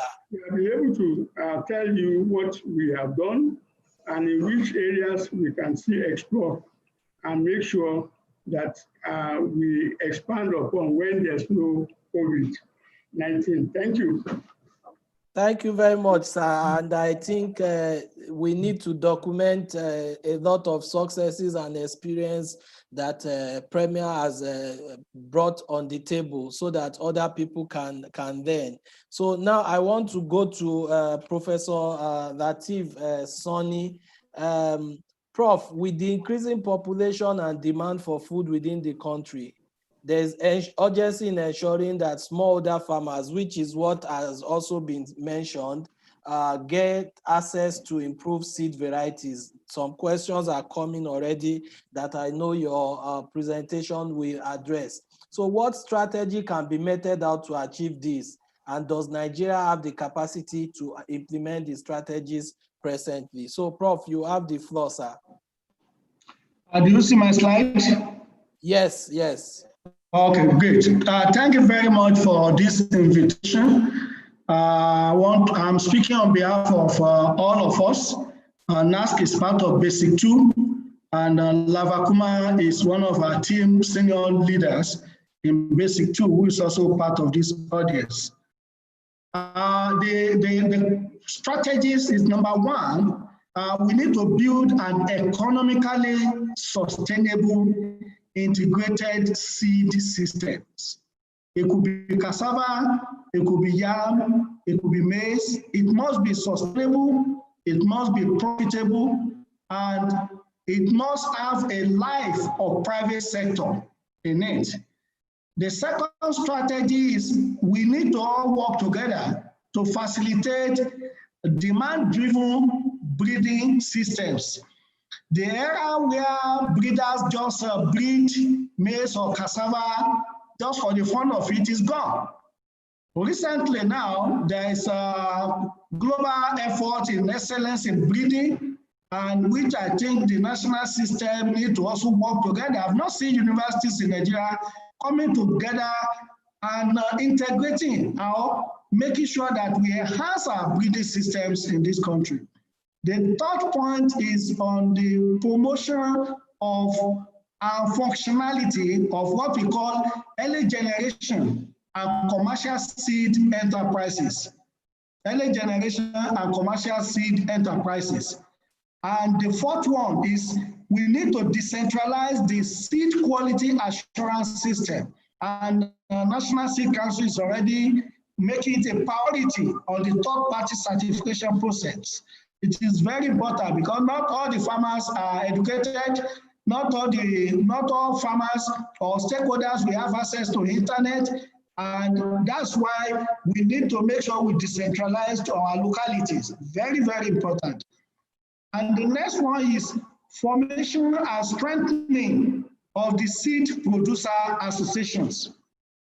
The reason that if how many times are we going to be having projects to be helping farmers or seed producers? But if they have associations and they build themselves over the years, they are the ones that will be convening this kind of national dialogue that we are having today. Finally, on strategy is enabled environment. I know that AGRA, NASC, Wagenige, every one of us, we are working towards making sure that the policymakers actually give an enabled environment for the seed sector to go. And that is why we say no more free distribution of seeds. Under our program of CBN, CBN has announced that all farmers must buy seed. We are, by 24th of this month, we are convening a national meeting with all the commissioners for agriculture in IITA with the view of making sure that they also buy into the issue of no free distribution of seed. It is very important. Now, do we have capacity as a nation? I will say yes. Nigeria is the leading sector in agriculture in Africa.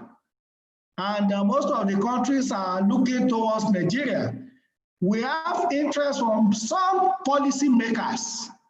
Some is that today it may not be driven by the president, but we have the CBN governor who is driving some of these things. We have the Honorable Minister for Agriculture and Rural Development who is so passionate.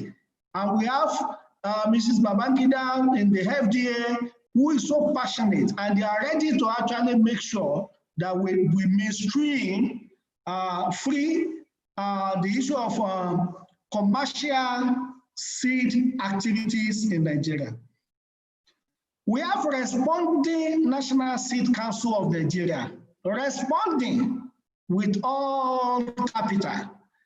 All of us, either ITA, Wagenige, Seed, every one of us working with NASC in the last 5 to 6 years, and you will have seen that NASC is now digitalized. And with the way NASC is going, definitely is going to take up the regional leadership. It's the same way with the National Root Crop Research Institute, National Cereals Research Institute, but NRCRI that we know is also on the same table with NASC. There is national policy and initiatives, so which we definitely enhance our capacity more, and we have developmental partners. My National Root Crop Research Institute that I had my PhD since 1995, Luis Abayomi is also part of this. And the development partners are passionate to actually introduce innovations that will give solutions to farmers' problems. And we have farmers and we have donors. What has been the contribution of IITA? I'm the project manager of this project. It's sponsored by Bill and Melinda Gates Foundation, well over $14 million. And we are working in Nigeria and Tanzania. We are working with MIDA in Tanzania. We are working with CRS, SAE in Nigeria, National Root Crop, National Seed Council, NRCRI, and also Tanzania Research Institute, and TOSI. And of course, we linked up with the CGR Next Gen project and Cornell University in terms of breeding. So what has been the strategy for these basics? Number one is promoting excellence in breeding programs, making sure that all breeders work together, no more silos. Number two is how do we make sure that we establish what we call foundation seed companies, early generation seed companies, that we take the plantlets from the breeders and begin to expand it. In Nigeria today, we have the IITA Go Seed, which is based in IITA but limited liability company, and we also have Umudike Seed in Umudike Abia State. It's also a limited liability company. In Tanzania, we have one from the national public sector, TARI, and we have a private sector, Kim Organo, because I've seen some of us asking questions. Can we set up as private breeder? I will say yes, but it is better you start as foundation seed company.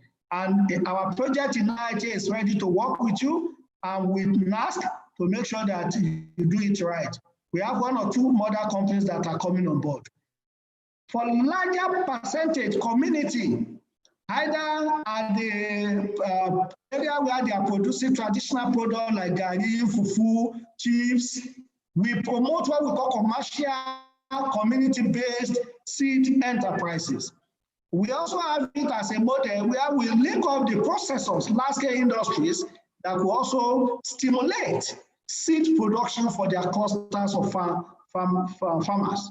And the last one is the root producers, where you now they now get quality seeds and move on.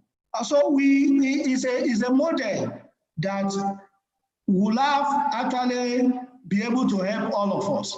For IITA Go Seed, or as I'm talking to you, we are active in 11 states in Nigeria as of today. Our role during the pandemic, IITA was on the road because we have opportunity of getting letters and from Federal Ministry of Agriculture and all other players that are interested in making sure that we give seeds to farmers to be able to farm during the COVID period. Thank you very much for my discussion. Thank you very much, Professor Lateef Sonny. That is a very important one. I know I still have some time and I will come back to you again if possible.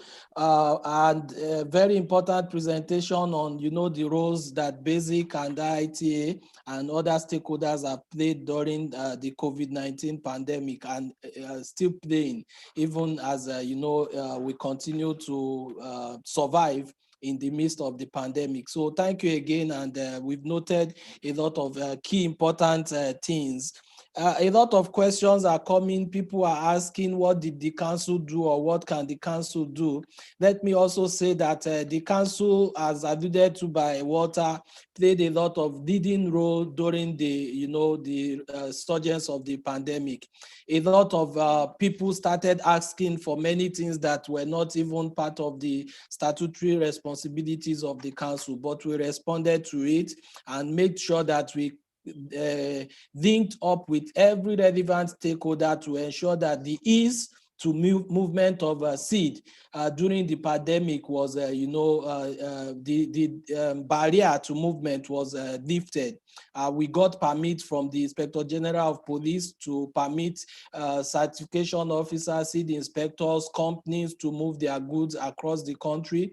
And we started the campaign that seed is an essential commodity. Just like during the pandemic, they had health workers, security workers, all these key workers as essential staff. We were able to make government realize that all seed producers are essential staffs, because if we don't produce seed, then even during and after the pandemic, we may not have food to eat. So we also initiated the setting up of, small task forces in every state, to drive and to be the first point of call at any time when people are having challenges of movement to their farm or to their companies, or to move seeds about. And these are some of the few things, apart from writing to state governments, of the fact to immediately even get seeds to farmers and encourage them to go to their farm. Because if we did not farm, then maybe some of the harvests we are having today, we will not have it. And above all, we did a lot of awareness to let everybody, every Nigerian know that you can get quality seed, and in that small 10 square meter, 5 square meter, or that small area behind your backyard, you can also be a producer of small quantity of food that will eventually feed the nation. And we're happy to say that a lot of people had gone into production during that time, and it's paying off now. So for us in the council, we'll continue to play that lead role. We'll continue to do whatever we feel that we need to do. And as much as people see any need or what is necessary to be done, we are just a phone call away from you. Call us and tell us and see us act in ensuring that the seed system is visible and sustainable. So let me go back to Mr. Ibikunle now. We are trying to make sure that we answer all the questions, but make sure you keep your question coming. Even if you don't get responses now, put your emails and we would reach you even after the program. Mr. Ibikunle, a crucial aspect of ensuring resilience in food system is data availability. It was said by Prof, it was said by Professor Ogungbide, Professor Sonny, data availability and knowledge for right decision making. If you don't have data and you don't have the know-how, there will be problem in making the right decision. So how can we empower smallholder farmers to access the right information they need about seeds to meet local and international food demand? Can you take some 5 more minutes to talk about this? You have the floor, sir. Thank you very much again, Folari. And, it is very important that when we're looking at this kind of issue, data is critical, because you use the data for your planning, and then you also use it. But even before we look at how we can roll it out roll out our decisions to the smallholder farmers, we need to look at how do we have the capacity for data, or do we have the data, and how do we ensure that the data we collect are very credible? First of all, just like Professor Sonny said, mentioned, we have the capacity as a country, and also we even have the data. But the point is, have we harnessed the data together? Yes and no. The data are just in pockets and silos all over the place. So we need to find out a way to pull this data together. First of all is, when you look at our smallholder farmers, they are in the hinterland. There are some places where you can reach, like maybe May to July. And when the rain is at its peak, you cannot even reach them again. They are just on their own. So first of all, we need to look at the population of these smallholder farmers, and we need to look at their demographics and kind of categorize them. Because if we don't do this, we will just be rolling out, information, and the information will only be useful to some set of these farmers and not to all of them. So if we do the population and demography of these farmers, there are the smallholder farmers. There are some of them that have, like I mentioned in my first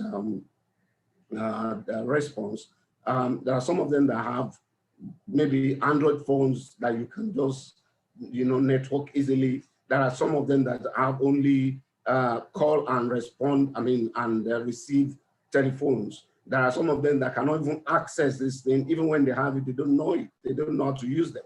So we need to do good demography of these farmers, their age groups, their locations and all this, pull all this together. So that's the first thing we need to do. And I need to mention here, that was a time that the Seed Council did something very close to this before, just prior to GES.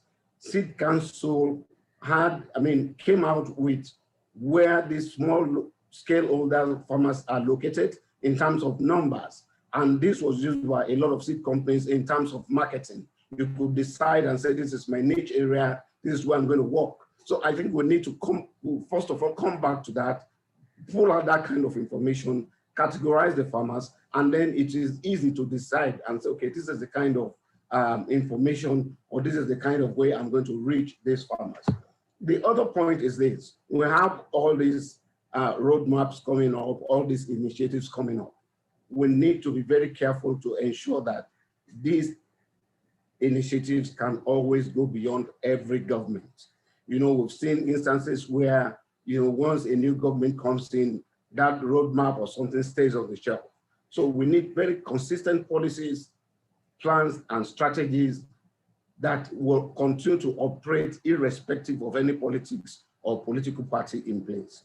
So you have a roadmap today, but we need to ensure that it is going to be sustainable. Somebody has mentioned sustainability. Professor Sonny mentioned it. We need to make sure that we put things in those documents that will ensure that they will run themselves, you know, rather than somebody, you know, it just becomes a structure. So we need to look at that.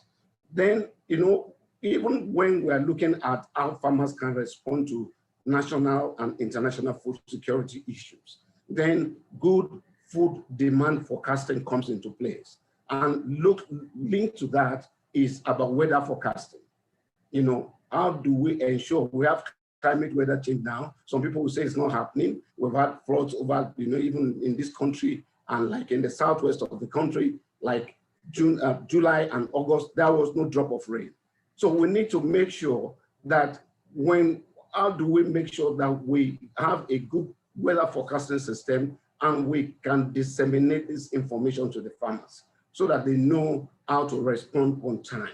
Now, the other factor here now is how do we now ensure that these farmers can have this information? Once we have categorized them, then we need the private sector players. We need private sector players who can come with probably, insurance, information and everything, and put them as a bundle. You know, work with seed companies. You know, maybe you are selling cassava stems, you are selling maize seeds, you know, put this as a bundle. So we need, Sahel, you know, the likes of Sahel, you know, all sorts of other companies that are around that are doing all, you know, Agora schemes all over the place. You cannot work in silos.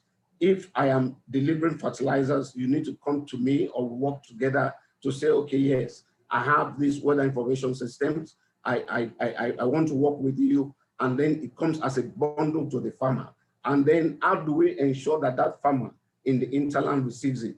From the categorization that we have done, we will now know that this farmer is only somebody who can receive radio jingle, or who can receive a radio program, or who can receive a television program, or who can use his phone to give him information on a daily basis, on a weekly basis, or a monthly basis. So we cannot do this thing separately. They need to come because that information you want to give to him in terms of weather is related to the grain production is going to do. So you cannot go off that man that is selling maize seed or cowpea seed. So you need to work together so that the farmer can really understand.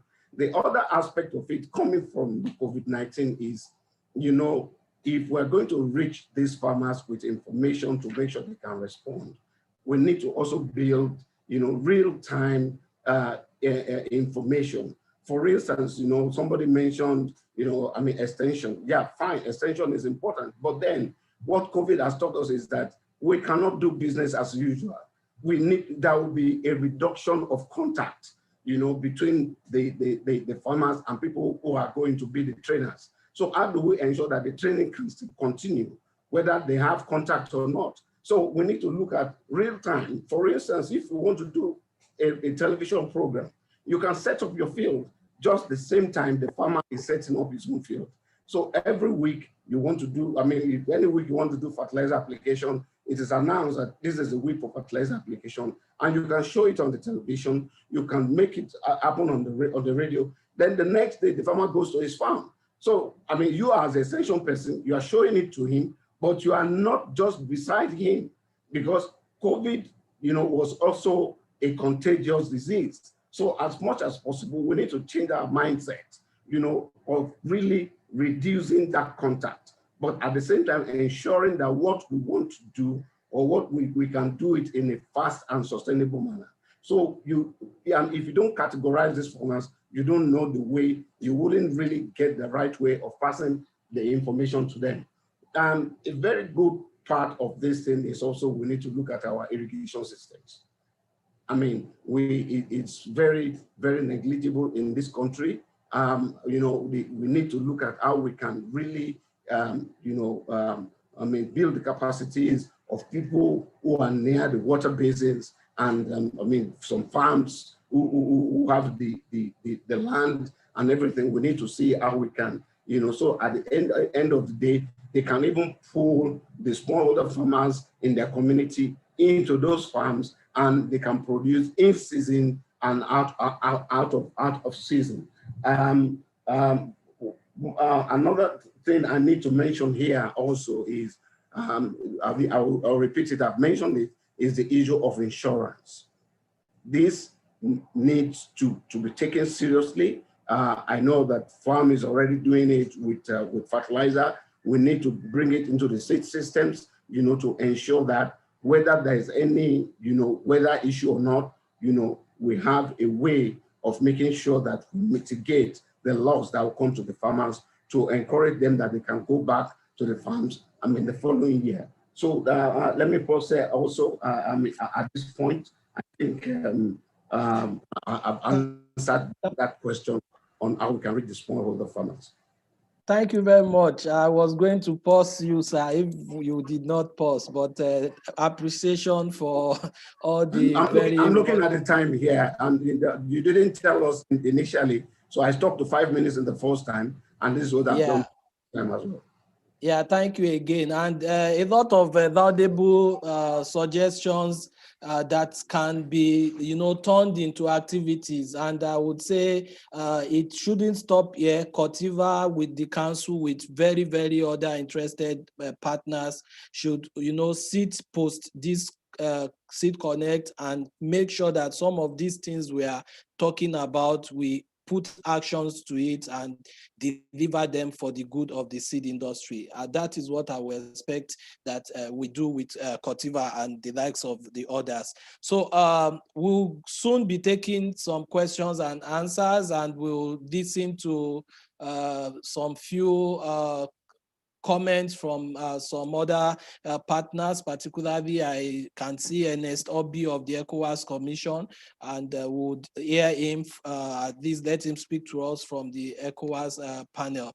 But I see most of our people are commenting and appreciating the discussion, but I can assure you it will not end there. We would take it further than just this discussion.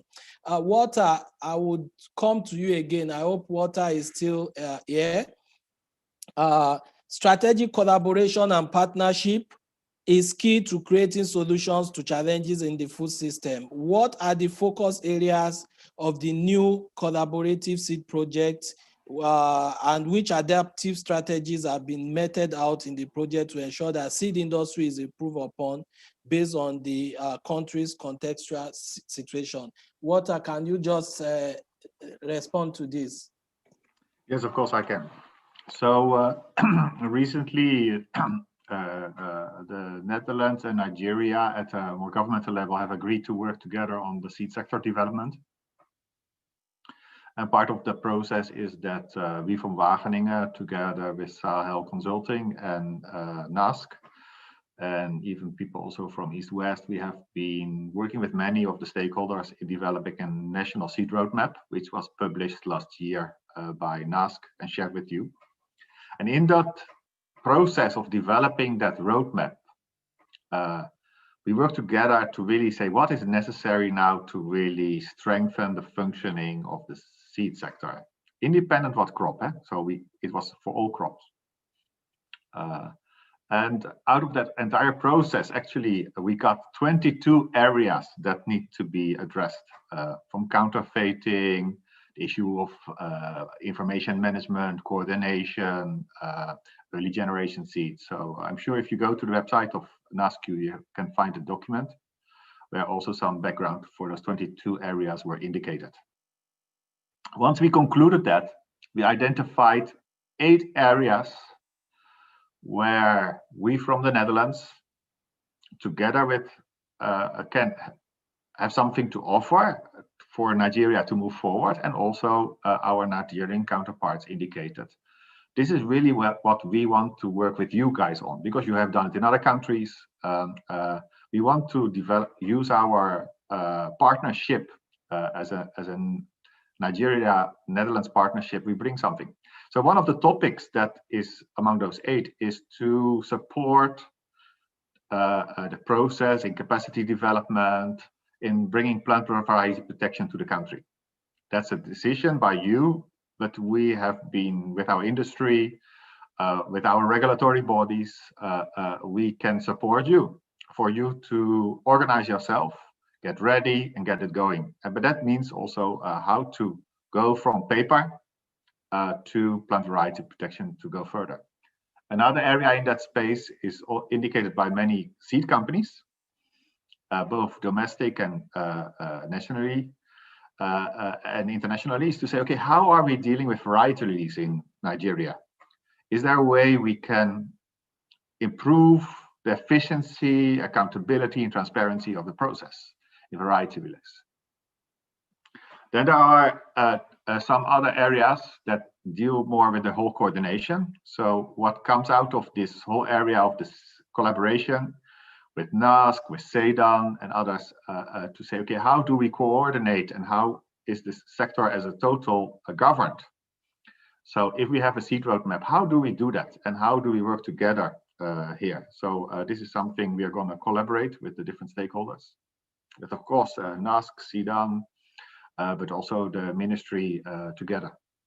Then there are more technical issues where we, for example, how can we, that's also some of the points that were earlier shared already, how can we strengthen the process of decentralizing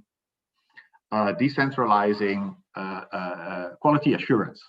So it becomes more efficient, becomes more effective, matching to demands of seed producers, adapted to different types of crops. Another area is where it was indicated that both with international companies present in Nigeria, but also with Nigerian companies, to see, okay, how can we strengthen their capabilities, how for them to engage in variety promotion, for example, in horticulture, but also for other crops. Not doing the business as we usually do, but what are ways that we can be more efficient in that? And then another area there is to say, okay, extension, what was mentioned by one of the previous, is very important. So together with some knowledge partners like University of Ahmadu Bello and others, we're going to explore in the work in extension, how can extension, whether it is public, but also it can be private, can do a better job in promoting quality seed, promoting improved, more productive varieties, and improve, for example, the cultivation practices required with the variety, because as all of you know, just seed and varieties is not enough. So to really, what are the ways extension is done? Is not to do all the extension, but how is extension on seed varieties and cultivation practices done in Nigeria, and how can we do a better job there? So these are some of the examples of plant variety protection, release, governance, decentralized quality assurance, extension on seeds, promoting of varieties, and then we also add some activities, for example, to relate to that. Institutional markets in Nigeria are big, and with the crisis they become bigger again. So much of the quality seed in a market in Nigeria is going through subsidy schemes or projects, and big clients of seed companies in your country are those what we call institutional markets. So an effort that we want to do in the project together is to say, what kind of protocols can we develop to make such processes good for the industry, so they keep the businesses targeted at a market, at a normal market, not to institutional markets, but also that there's more clarity for projects and government and NGOs intervening in the sector. There's clarity, what are the rules of the game, and that you create a better level playing field between the industry. Because what we know in other countries is that if institutional markets are big in countries, and in your country it is big, it distorts the market and the development of an industry. How to do that? That's something we need to sort out together. So that's a difficult one, but I think it's a good moment in the forum also to put it on the, and we have to sort it out together with all the players in that. So that's one, and that comes also very much in link with the final area where we're going to work is to create more coordination among donors. And our link with the embassy is going to play a key role in it, with the Netherlands embassy, who's also sponsoring. And I think the two final topics go very much together. So the sector needs to be ready to deal with it, but also donors, and those intervening in the seed sector also have to agree and do it in a way that in the end the seed industry becomes stronger and becomes stronger independent from institutional players. And in that way, it becomes more better serving the farmers of the country. Back to you, Mo. Yeah, thank you very much. So now we are approaching to round up this session. 20 more minutes. I would be using about 8 out of those 20 minutes to listen to some final words from the other two panelists. Then we take question and answers, and we would allow the other sessions to take the floor. Let me appreciate all those that are joining us from across Africa, the ECOWAS Commission, the CORAF, the African Seed Trade Association, those joining from Benin Republic, Cameroon, a host of other countries. We welcome you to Seedconnect Africa. This is not about Nigeria, it's about the continent, and I'm sure that you guys can learn, and we are sharing knowledge, and there will be one thing or the other that can be used in your various countries. So welcome aboard the Seedconnect. So Professor Ogungbile, can I just allow you to say the few remaining things you wanted to say in 2 minutes, sir? Thank you very much. The gaps have been identified. I still want to talk a little more on the availability of data and the essence to have data. I want to agree with Mr. Bikule that by the time of GS, NASC used to be a place where you can find custody of this data. In order to revive it, I don't think it's going to be very difficult to pick up from where we left. In terms of gap that can have, the research institutes are supposed to be in charge of provision of early generation seed. They are poorly funded. And even when they are funded, the allocations will not even come on time. If you want improved seed from them and other technology, they should be adequately funded. Meanwhile, some private companies are given permission to produce certified seeds. I think they too will need a lot of help, both from the National Agri-Seed Council and that of the government. Lastly, the capacity and infrastructure of most of the seed companies that we are having, the capacity is so poor, so most of them don't have good processing equipment. I think the idea of private-public partnership that was done one time, Pioneer Seed enjoyed this, and I think this thing should be extended so that we have many seed companies who have the facility to produce very clean, improved seeds. And lastly, we have been talking of the harmonization of ECOWAS laws so that seeds produced in Nigeria can move to Ghana without any hindrance. It's only on paper. This thing has not been implemented. You know a lot of problems before you can reach one border to another to be able to do so. I think the government should look into this and let us have a clear vision of what to do. Thank you very much. Thank you very much, Prof. Issues had come out again about data and expectations from the council, expectations from government, expectation from even the ECOWAS Commission. So all these are things that we will take note. And like I said earlier, it's all about collective responsibility, everybody working with the council to get this done. The council will not do everything, but we would identify those who need to do what and we would push that everybody does the needful. Thank you very much again, sir. I will go to Professor Sonny if there is one or two things that you want to add before we take questions and answers, and I'll ask panelists that think they have the best answer to respond to it. Professor Sonny, sir.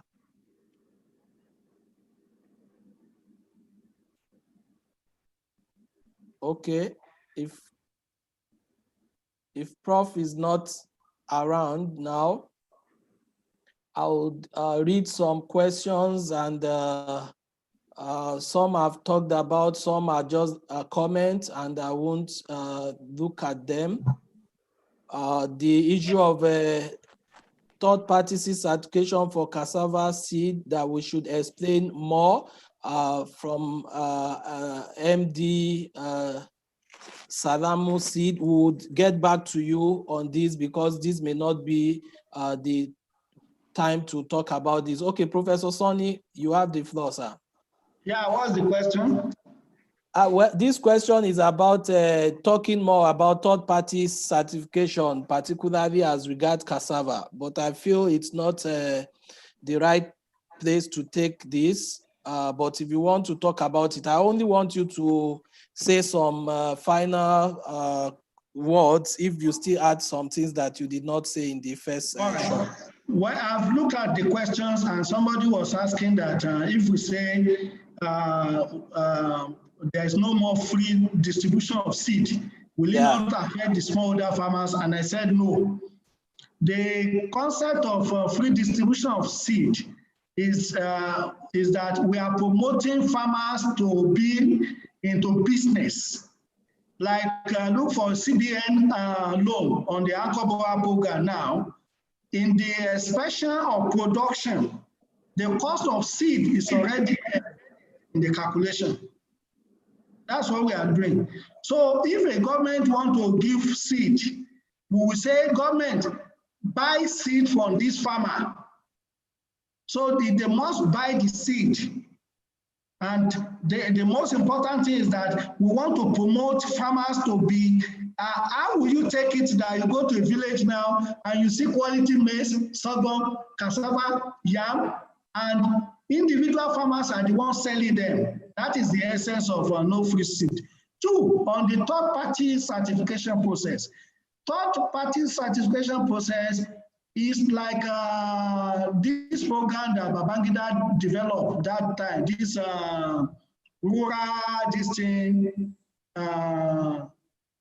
NADA, if you remember that rural community-based activity, such that any farm that you have within that local government, there will be 1 or 2, 3 certifiers.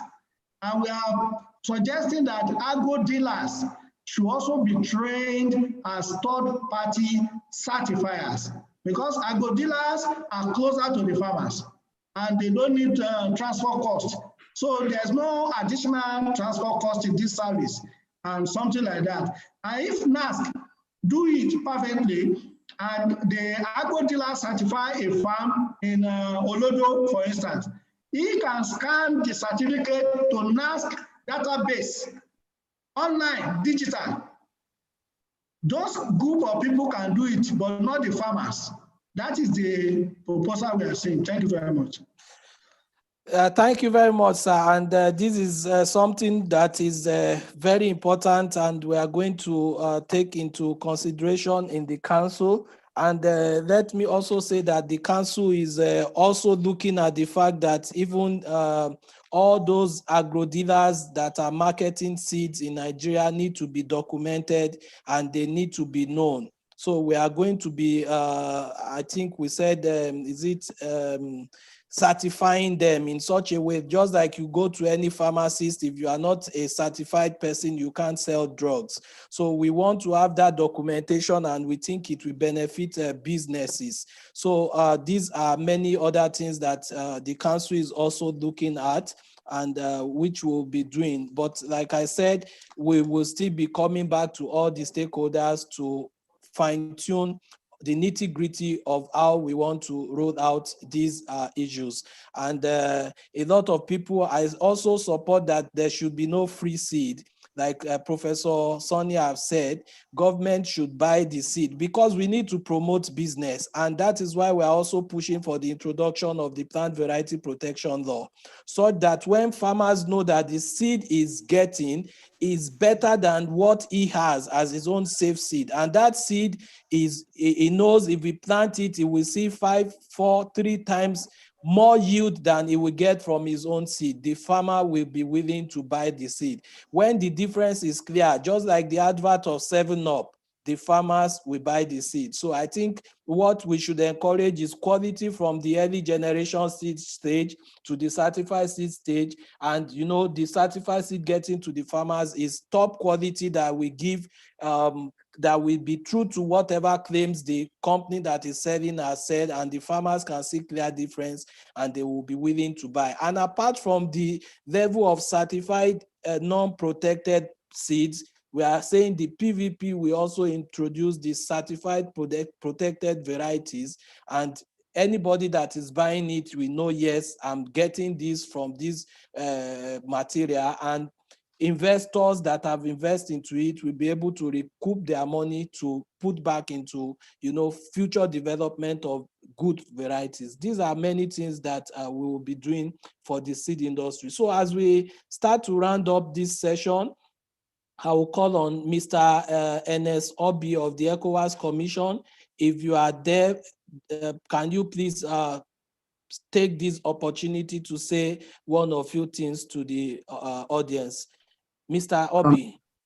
Okay, thank you very much, Mr. Folarin, and good afternoon or good morning, depending on where you are. I'm very happy to be part and parcel of this process on behalf of the ECOWAS Commission, and want to commend the Seed Council for coming up with this webinar.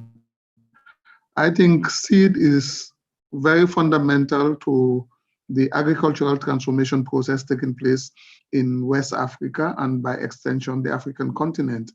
And we are very, very happy to be part of that process. We've been working very closely with the Seed Council. We've been working with CORAF, our technical arm, to ensure that we just do not provide seeds, but quality seeds that are accessible, that are timely for the use of the farmers. So we do appreciate the ideas being proposed and want to assure all of you that these ideas will be incorporated into seed-related interventions in the region, and will continue to work with all of you. What is critical is sustainability and partnership, especially as we go through the COVID-19 and beyond. Thank you very much to you all here.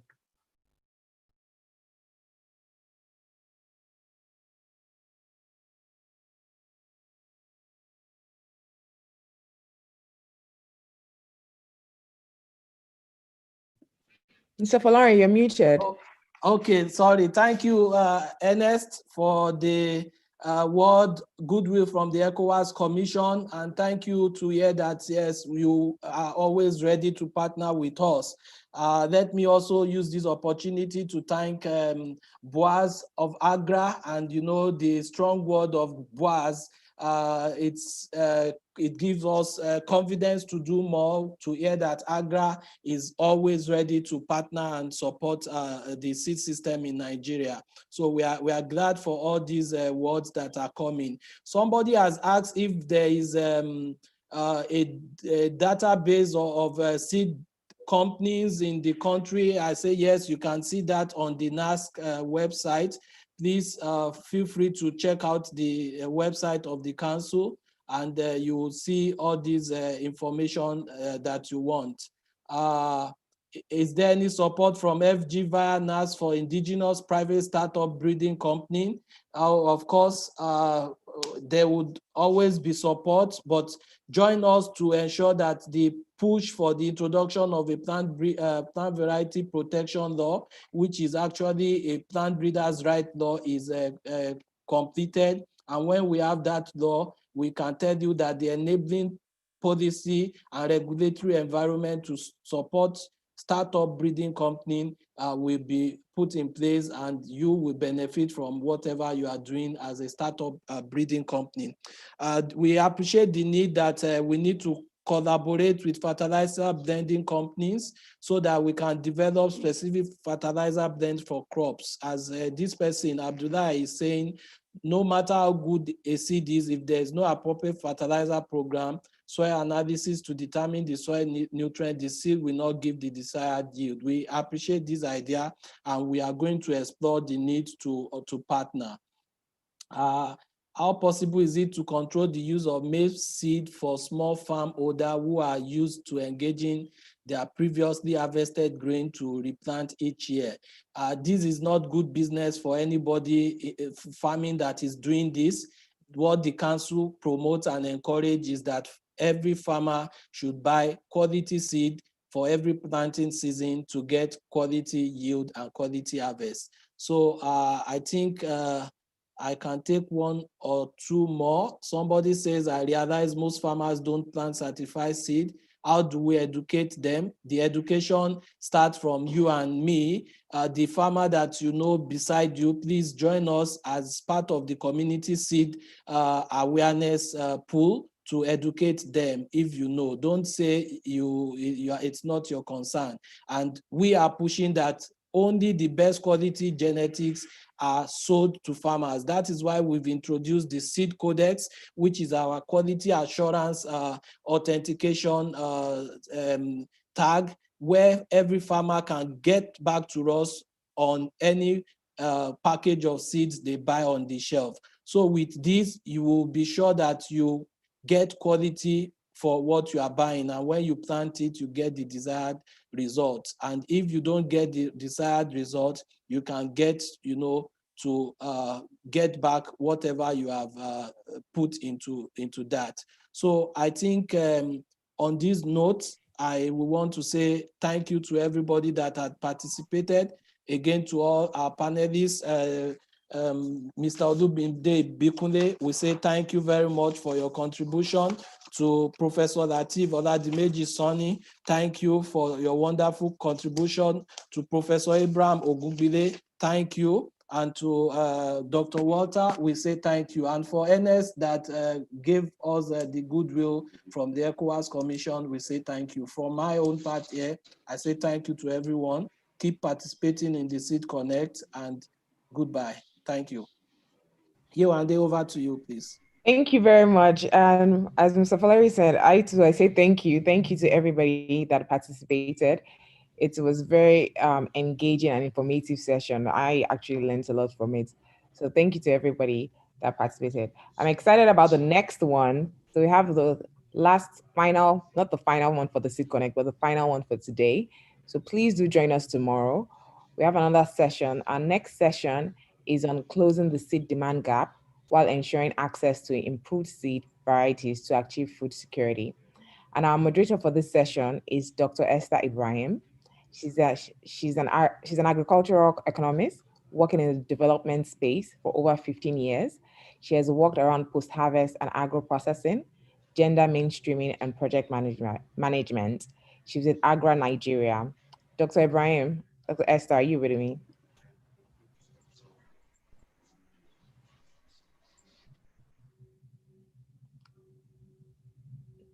Dr. Esther Ibrahim, I can see her. Yeah, good afternoon, everyone. Esther Ibrahim is here. Good afternoon. So I want to welcome everyone online to this session, and glad to see that Seedconnect 2020 is happening live online, and I see several people connecting in from different parts of the continent. We are happy that this is happening.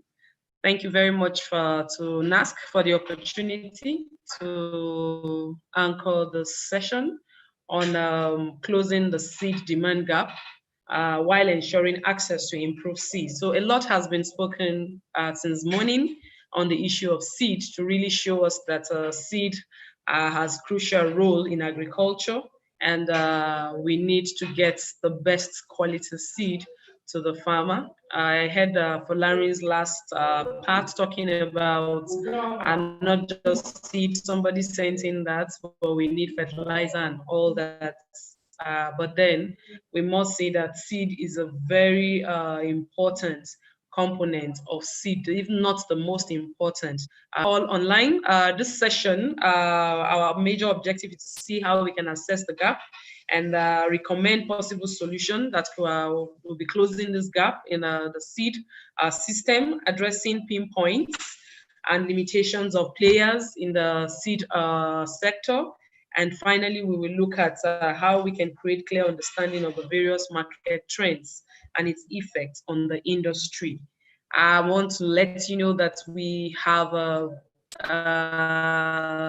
about 8 people on this panel, and going through their CVs, we have very seasoned partners and panelists here that will be doing justice to this particular topic this afternoon. First on my list is, sorry, before we go ahead, please, I indulge you to use the Q&A chat to send in your questions. We need to also carry along everyone that is online. And then the first person on the panels is Dr. Khalid Ishak. He is a director with National Seed Council, and he has over 20 years experience in seed certification and quality control. And he is going to be our first speaker. Like I said, we have 8 of them. I don't want to call them one after the other.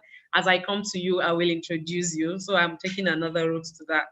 So Dr. Ishak, are you online? Yeah, thank you very much. I'm online. Thank you. Thank you, Dr. Ishak. Our topic for this afternoon for discussion is looking at the seed gap. And so happened just from morning till this time, we've talked about around the seed sector.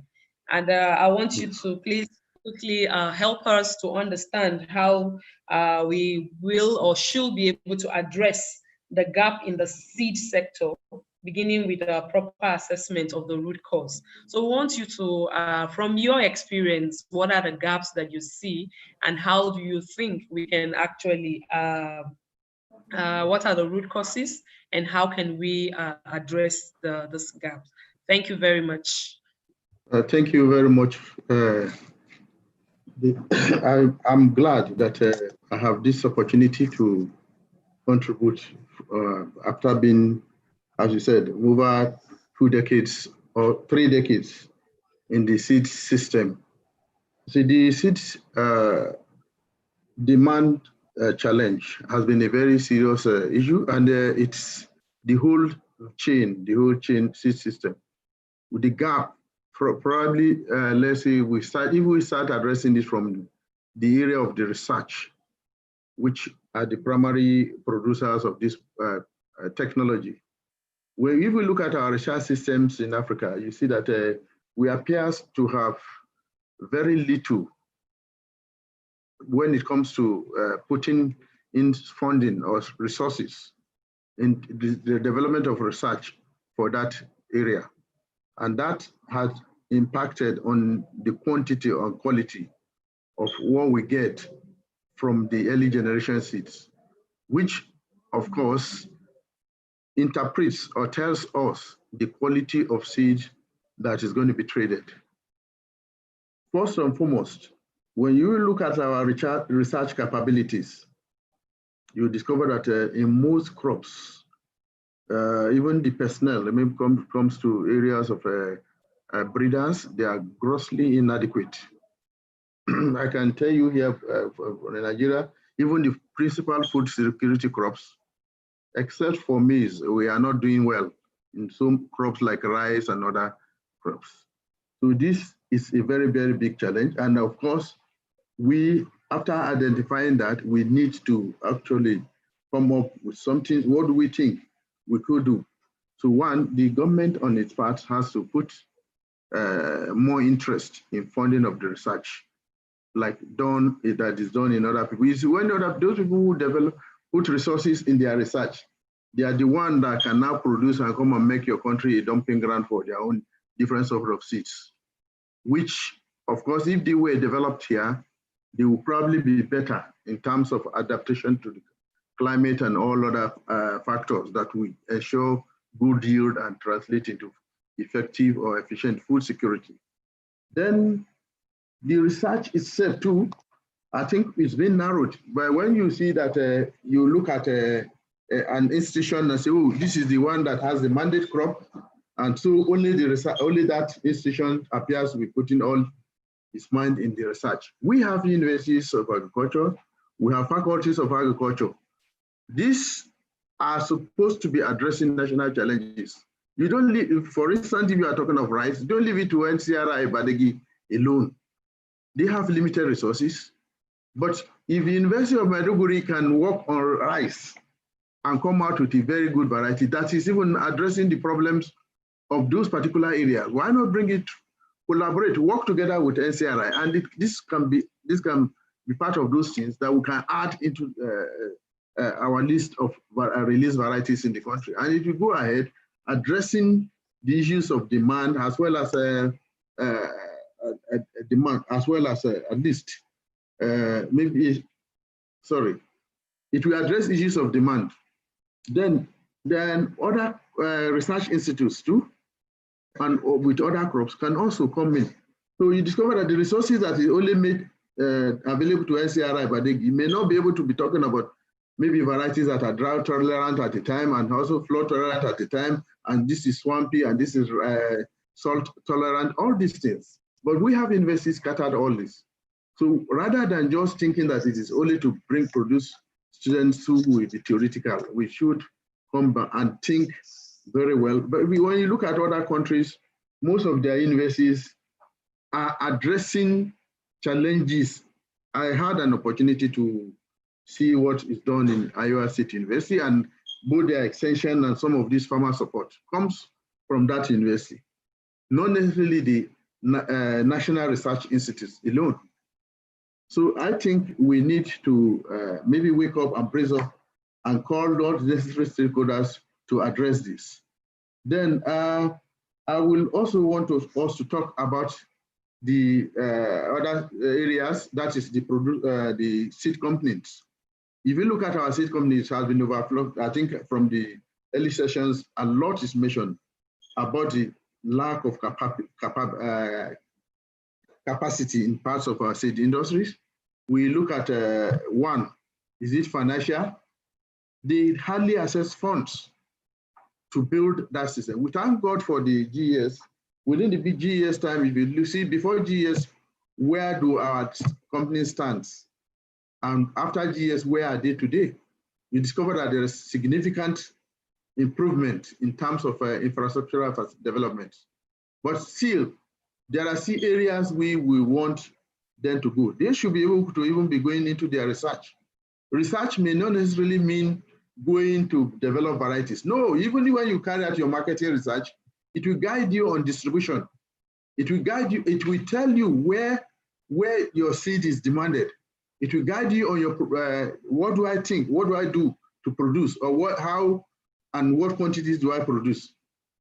We've been having issues of sometimes if the government is not buying GES through GES, somebody produced so much large quantities and they kept on and they continue to look at the regulator, oh, go and ask government to do GS. The government may not necessarily be having programs because of funding to support this kind of system. But your own research will always guide on your production and your marketing strategies. So I'm thinking that it is very important that both the private sector as well as government do the needful, because everybody has his own job assigned to him. The most important thing is that if we encourage competitiveness, then we are going to get our farmers will definitely come out with the best. So research here and there will encourage coming out with very competitive technologies that the farmers will always want. Then I will not also fail to mention issues of the farmers' ignorance. They don't even know you have come out with these varieties, they are on the shelf. In the past, much work is done when funding is done. Even the Seed Council was always engaged in promotional activities to create awareness. But where are the funds now? Even if it has one of the speakers in the early panel said, if the funds are even made available, the budget will be made, but the availability will be around November, December. So how do you do this? So there are supposed to be a lot of demos, and this, I can see the hands of few seed companies, particularly those, there are one or two of those international companies that are always carrying out these demos very well in very strategic locations. And of course, that definitely is telling on their market. I'm sure I had information that seed company never had carryover. There are always people are indenting before he brings. And all these are products of the research. If they are doing that, why not? We also think that research is very, very, and we should stop thinking that research is only for varietal development.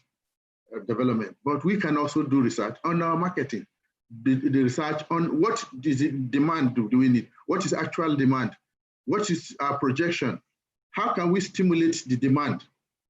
All these things need to be addressed by us, but the principal thing is that the government's own role is to create an enabling environment. And of course, when they ask for GES and we see how GES has stimulated the development of capacity in the part of these companies, we will also wouldn't mind if they do, but probably further, they will be able to develop even their R&D systems within the seed companies. And very importantly, I will not fail to say that what will stimulate competition is having a very good law. The passage of the PVP law, we encourage competitiveness, because people can now have, they will tie to their variety. You'll be able to spend more to advertise that variety anywhere, because you know it's yours. But when it is publicly bred variety, how do you expect me to be taking my own little money to market or to advertise for everybody? It may not be easy.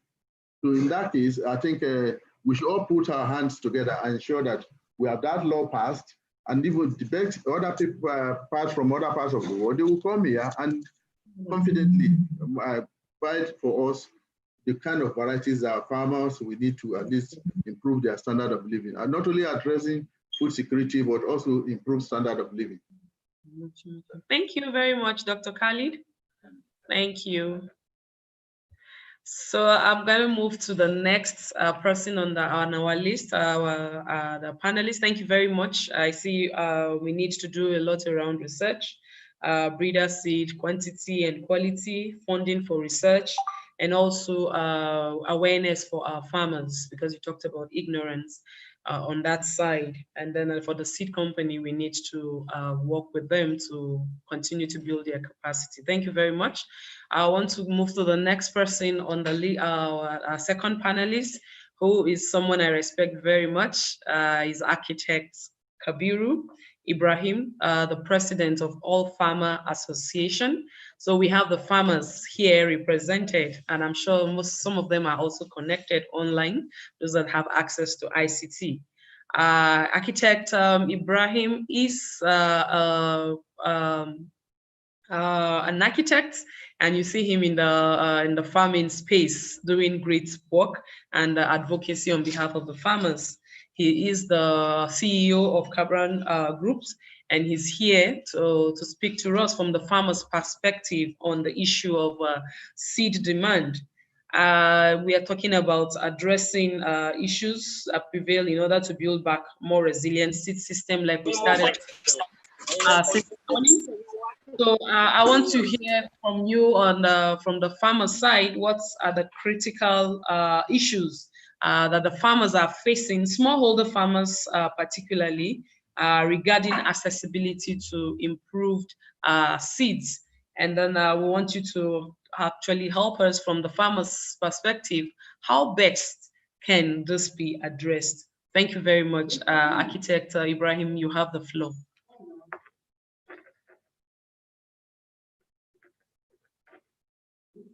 Hello, do we have President?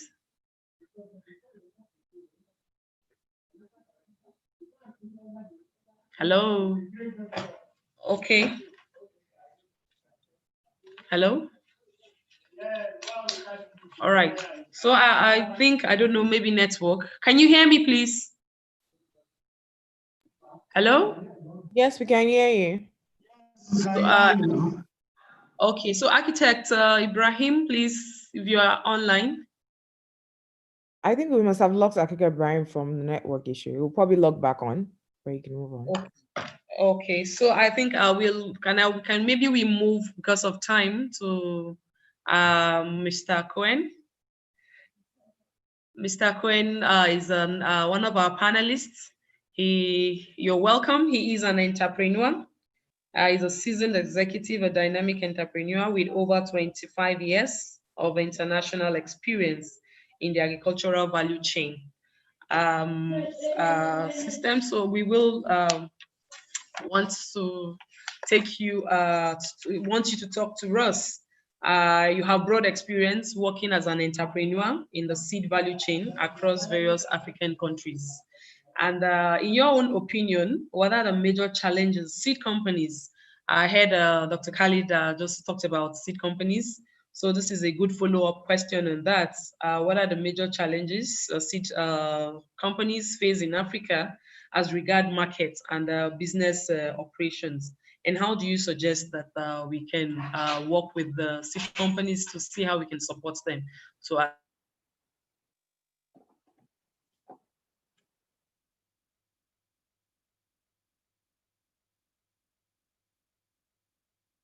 think you're frozen. Can you hear me? We can hear you. Oh, sorry. Right, sorry. Thanks for the kind introduction. Indeed, I have some experience in African countries, also working with the seed industry. And I've been connected with East West Seed for the last 5 years, working in Africa, Tanzania, and currently in Nigeria. Now, East West is a unique company in the sense that we focus and understand the smallholder farmers, and we understand the challenges exactly that they are faced with, and we work on a granular level with the farmers to overcome that challenges. We also work with the regulatory system and governments to create the much needed enabling environment. But our strength really is to work on a detailed level, on a granular level with the farmers. And then maybe I have to bring the audience back to our customer, the smallholder farmer, who typically works on a plot of land no larger than maybe 1,000 square meters. Where let's take the example of tomatoes, where he would grow maybe 2,000 or 2,500 plants of tomato, working from 4 or 5 in the morning until 6 on his field. And currently, the average yield in Africa is about 5 tons per hectare. If you work that back to the small holder 1,000 square meter plot that he works on, it comes out to about 200 grams per plant. He works on 1,000 square meter, he works on 2,500 plants approximately.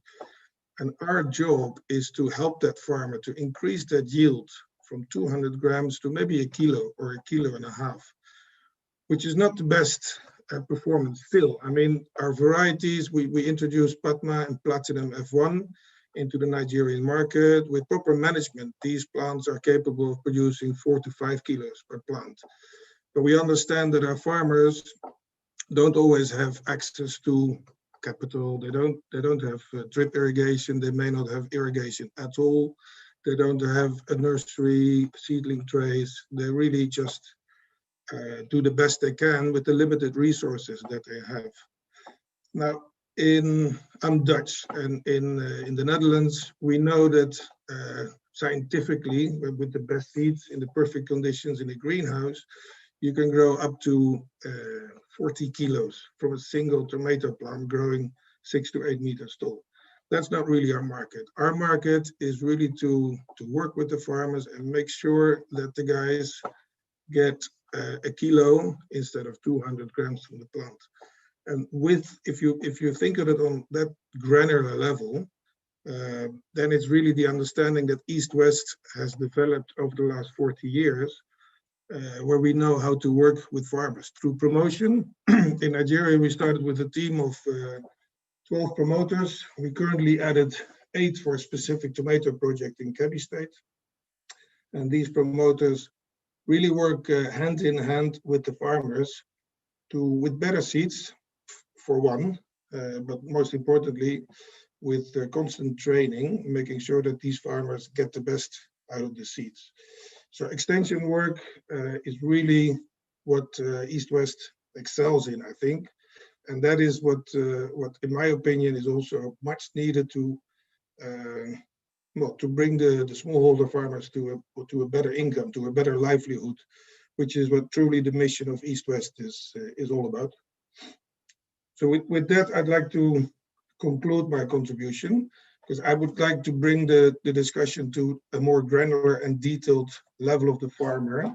And I understand that most of the session is government-based and enabling the environment. But if you talk about challenges, our biggest challenge is always to convince the farmer that it's a good investment in buying seed rather than using farmer-safe seeds. And two, it is really important to teach the farmer better farming techniques to help them increase their livelihood. That's it.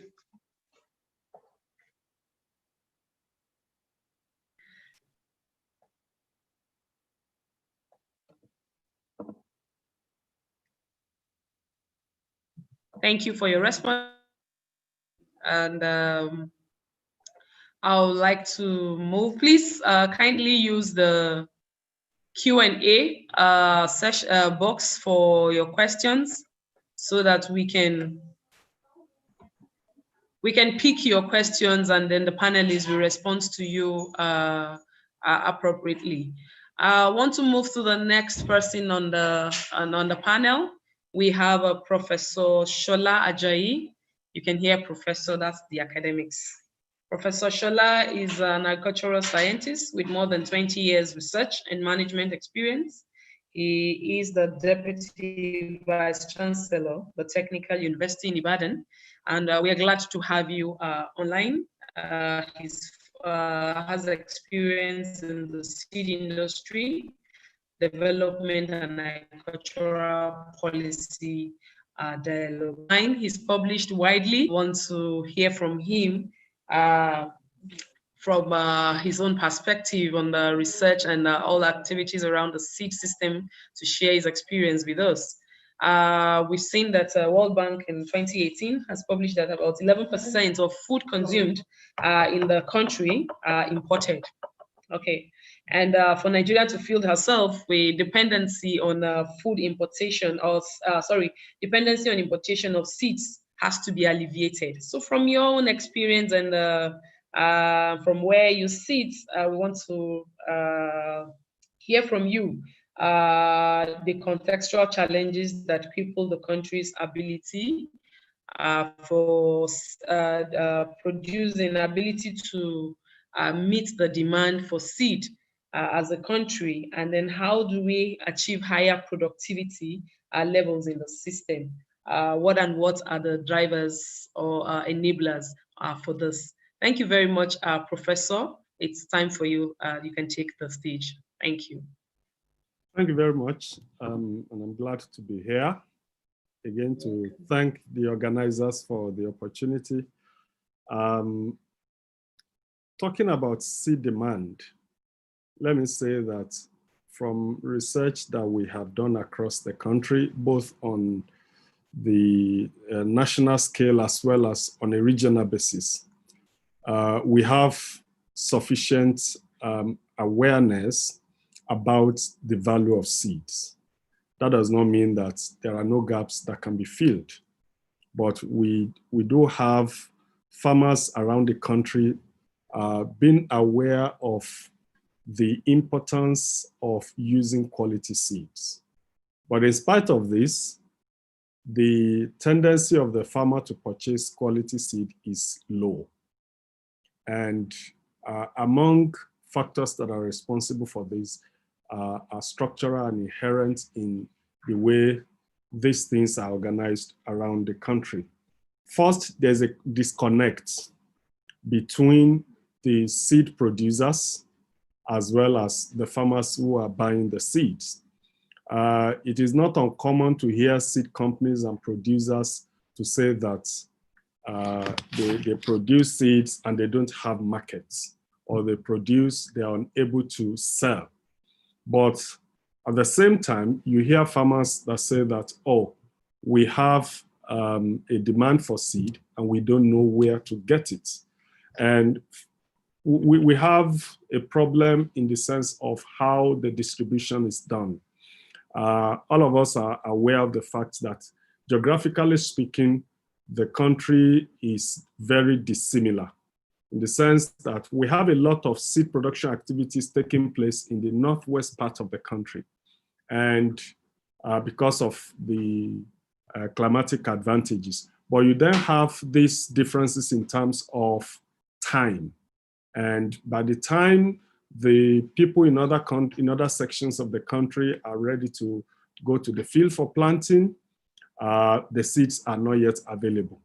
So we have this problem of structural dysfunctionality associated with lack of logistic support, infrastructural support, no good roads, and of course, because of the high cost of doing business on the part of seed company. It is then no surprise that we see seed companies and producers heavily relying on patronage of government by way of intervention programs. I recall in the earlier session, we're talking about the issue of seed subsidy and government buying seeds and distributing seeds to farmers.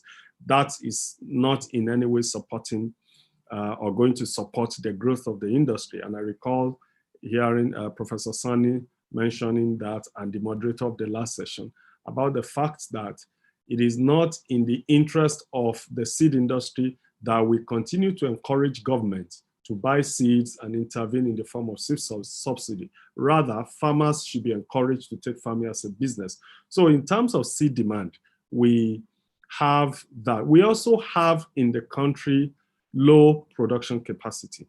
I'm sure that many seed companies will want to challenge this. But when you aggregate, and some of our colleagues who are here, I know Mr. Olumide Ibikule is here, Chifola Fare is here. In 2005, we sat in the boardroom of Pioneer, or Premier, and Professor Ogunbiletu is here, will recall, where we aggregated, and we came up with the fact that only about 5% of the seed demand then could be met. And today, the situation has changed a bit, but not to the extent that we require. So, and every year, the Agri-Seed Council comes up with seed demand gap. If we aggregate all our seed companies, and we have enough data in this regard, if we aggregate all of them together in terms of production capacity, we'll see that there is still gap, despite the fact that many of them produce, they are unable to sell. Not because there is no seed demand, but because there are no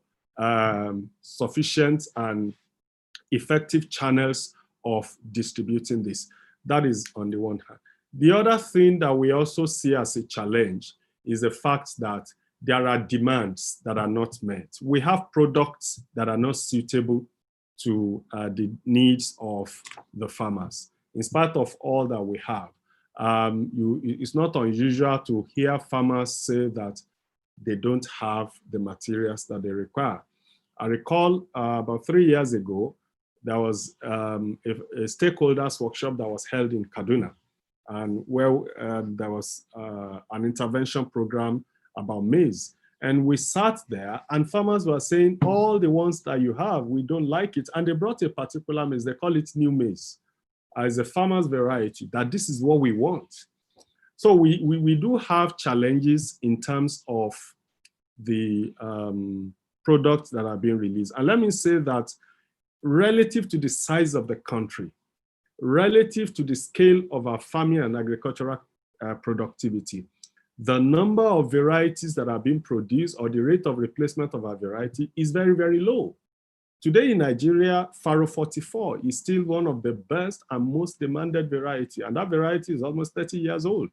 So we have that challenge, and there have been series of studies and activities that consistently up to this point that I'm talking are alluding to the fact that the rate of varietal development in Nigeria is low. And that has been said. I recall Professor Obubile alluding to the fact that those who are in the business of producing or generating technology and producing early generation seeds are not capacitated. We know the situation of our research institute in terms of facilities that they need to produce. And that is why the seed companies, if they want early generation seed, they inevitably also have to support these institutions that are producing them. So we have that disconnect in terms of bridging the seed demand. So first, we need to look at the issue of improving facilities or logistic challenges. This cover a wide range of from road network to also distribution channels. And all of this, if the seed companies will have to take on the responsibilities, will add to the cost beyond what the farmers can pay. That's one of the challenges. Another that I have reiterated is also the fact that even the support for varietal development is low. And it's no surprising that the involvement of non-governmental organizations in research is very, very low in the country. We also need to bring together the interest of farmers as well as the producers. There isn't much avenue for interaction. And to be fair to the seed company, they've also have to bear a lot of the burdens. Ordinarily, things that are supposed to be part of enabling environments that government is supposed to provide, they are facing that challenge. And this is where the issue of technology comes in. I think there's the need to utilize the available technology and develop new ones. The council has developed codex, but we also have to think of it in terms of the majority of people that need seed in the rural areas. How do we reach them? Today, we have the benefit, at least I've tried that several times. I can call, for example, somebody in Zaria and say, I need this kind of variety or kilo of seeds, and they will send it through a vehicle. I can intercept it somewhere along the line. That has also come to the aid. But ultimately, we need to encourage the seed companies to invest more in terms of awareness creation through the use of technology on their website. When we check the website of many of them, you may have a list, but you don't have sufficient information that should stimulate or encourage, support purchase decisions in terms of buying seed. So these are some of the challenges that are associated with seed demand. And like I reiterated earlier on, we need to take these on a national scale. Some of them have been done piecemeal, and it's not been easy to put them together, but on aggregate, if we summarize them, we'll know that as a country, there's still that gap. And that is why the support that is given to additional seed companies coming up is important. Of course, we see a high number of seed companies that are registered. I recall Mr. Okelala was alluding to that when somebody asked about the list of companies. You have them there listed. But then when you look at the production capacity, that is still a challenge. And I think finally the council also, in terms of the information gap that they are providing. There's the need to provide more support and make this information flow across the spectrum of the industry and the players easy for others to grasp. Thank you very much. Thank you, Professor. Thank you very much for that clear challenges and how we can use technology to mitigate that. And then you cut across everyone, starting from enabling environments, the logistics, and how to support and build a more robust supply chain with the seed companies. Thank you very much for that insight. And I want to check if Architect Ibrahim is online now.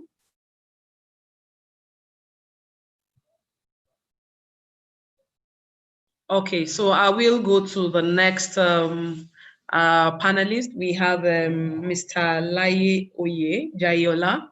He's from the Nigerian Economic Summit Group, NESG, as a private sector-led non-profit, non-partisan think tank organization. I've had the privilege of meeting this great think tank, and we want to welcome you on board. He is an innovative, energetic, and visionary leader, and which supports a lot of advocacy work, and his organization and the think tank team are doing a lot in the space. And he is here. He is a chartered. He has a lot of accolades, a lot of certificates to his name, which I want to bore you with. But we're happy to have you online this afternoon. Welcome, Mr. Jayola. And please, okay, thank you. Good to hear your voice. We will want you to add your voice to the other panelists, especially in the area of policy framework. The last speaker, Professor, just talked about enabling environment for closing the gap to seed issues in Nigeria. And then we looking at it that building a self-sufficient seed system entails creating proper institution and good policy framework. So in your own opinion, we want to ask what kind of policy would engender better productivity of actors in the seed space? Thank you. Thank you, Esther, and thank you for having me. When I got to something, I asked myself, you wanted me to talk about seed supply gap, and I said seed demand gap. And the first thing I asked is, do I have a demand gap? If the entirety of the seed we use in Nigeria, according to the work that we did with NACS itself and a couple of True Agra, show that we're not even meeting the demands, then the challenge will be supply. And I was happy that Dr. Sholaja, he talked about the fact that supplies are issues, and therefore really supply and demand. It's more supply than demand. But having said that, I get a bit, and I want to commend the work that NAST is doing, and especially in the last 2-3 years, there's been significant attention towards how do we work about seeds, how do we ensure that we have many plant varieties, and then I know the work that we have generally done around legislation, from seeds to fertilizers and the PPP Act that we're currently still working on. But having said that, I just believe that from the, agri is a systemic thing, and until we do a holistic systemic approach to agriculture with a clear policy pronouncement and objective, we're not going to be coordinated. And it's been done before in Nigeria. When we go through what had happened before, how people will say we want to run an integrated rural development scheme, wherein you use agri at the center, and you then have all the social services linked up to that, and infrastructure is given. For instance, today, if we work and we do all we can do to increase the quality of seeds, and then the farmers, the smallholder farmers, you can meet them and give them good seeds, and they improve their yield. That's an assumption because good seed does not connote that they can improve yield. And I'm glad somebody is talking about farm practices.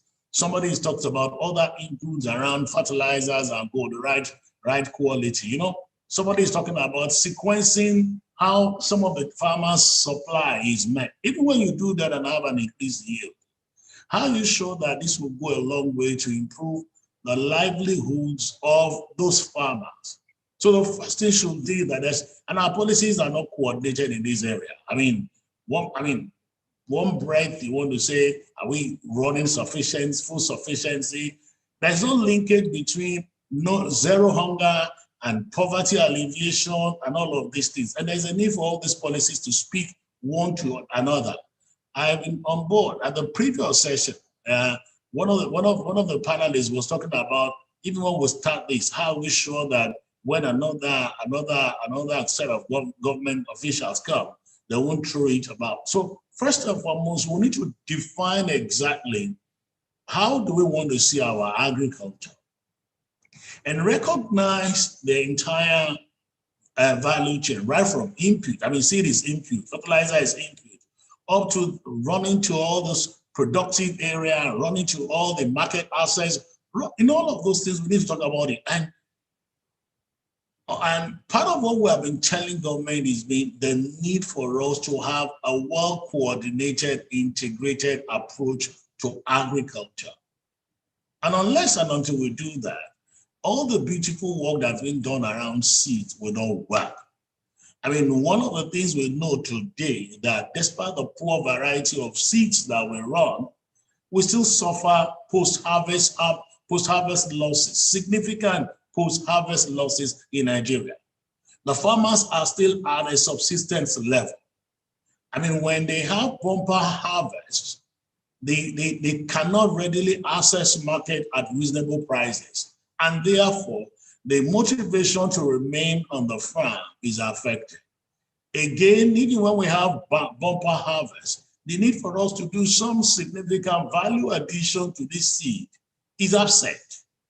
And therefore, our people still rely on exportation of these seeds in their crude form. And therefore, you cannot enhance the quality and the livelihood of the farmer. And so for me, it's important for government to make a clear decision about how do we want to take agriculture? How connected are we? We've seen people going into some of these areas, these various sectors of agriculture, and yet our even tariff and our policies does not support it. One breath, there's heavy investment, and then you then do trade policy that throws everything abroad. So the policies that would enable us close the seed, what I call it, demand and supply gap, must be first and foremost very holistic, so that agric itself can be, seed can be situated in the right context, right? So that there will be, look, if the farmer, somebody's talking about subsidy for seeds for farmers. The reason why you do subsidy is that the man is not getting good yield, he's not getting appropriate pricing.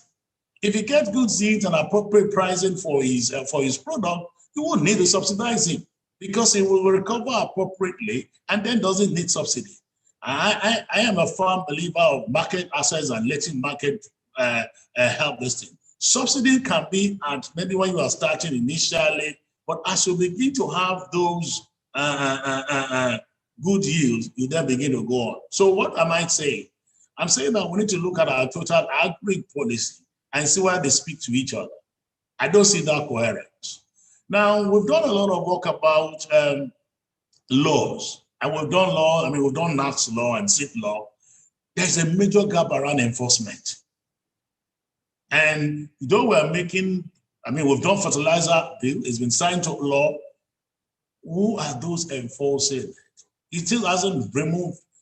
Since I've been waiting for someone that will say, we're criminalizing some of those things, and because of that, we've charged somebody to court. I haven't seen that since the last 1-2 years that has been done. And it's not the work of NAS to be doing that. There is someone who is there to enforce it. So part of our advocacy should be, let us look at all these things holistically. And if you do that, we will achieve all those intentions of food sufficiency, zero hunger, lifting people out of poverty, and making people, and then stemming rural urban drift. And people will live a good quality of life, and their health will be a lot better. So it's a system approach. Unfortunately, we're not looking at it from a systemic angle. So I think there is much more coordination.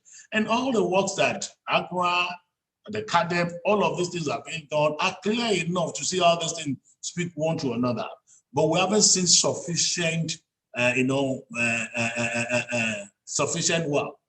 I mean, somebody talked about the CBN anchor borrower. Good as it is, is it still sequential? Are we getting the desired benefit? And that's why on our part of one thing we bring today is to begin to bring up this advocacy matter and do scorecard and hold government to account regarding how there has been significant misconnect between our policies and the intentions, and how we make sure that this wide gap is aligned as quickly as possible. Those will be my initial intervention. Right? So I'm not going to say policy A, policy B, but there has to be an integrated policy that speaks to every aspect of input, of production, of market access, of financing, right? And ensuring that the livelihood of the smallholder farmer, of those that live in the rural area, is enhanced. This way, when this is done, seed will flow readily. There will be many private sector people that will be ready to do all the breeding and all the brand work because there will be effective demand for it. Now, today, I mean, we say that I said by saying supply is not enough. Or maybe the reason why the farmer is not demanding your new hybrid, why he's been using the one that is used ages, is that he just can't pay for it because he's not getting value from the little yield that is at. He's got good bumper harvest, but what does he see? He sees a lot of wastages along the line because there is no connect between farmland and market access. So these are things that we have pockets of scattered policies that are not speaking one to one another, and that should be a major advocacy that I think we all have a responsibility to carry on. That will be my intervention for now, and I wait to take questions. Thank you very much. Thank you.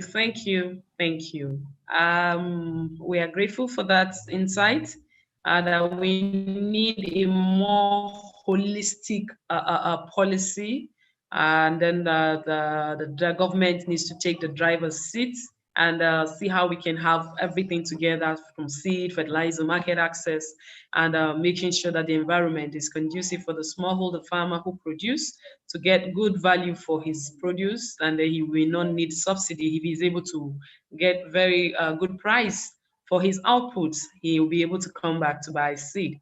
Thank you very much. We don't need to work in silos. We don't need to have bits here and there, but we need to look at the agricultural system more holistically. Thank you very much. I will have to come back to you later. And I see on the Q&A session, Mr. Cohen is responding to the questions that is being asked. So please make use of that, the tool there, so that you get more clarity to burning questions. Thank you very much.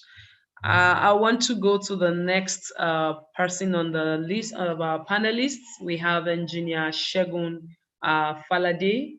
He is the business head for Golden Fertilizer, a business for flour mills, Nigeria. He's responsible for the total business and the bottom line of business.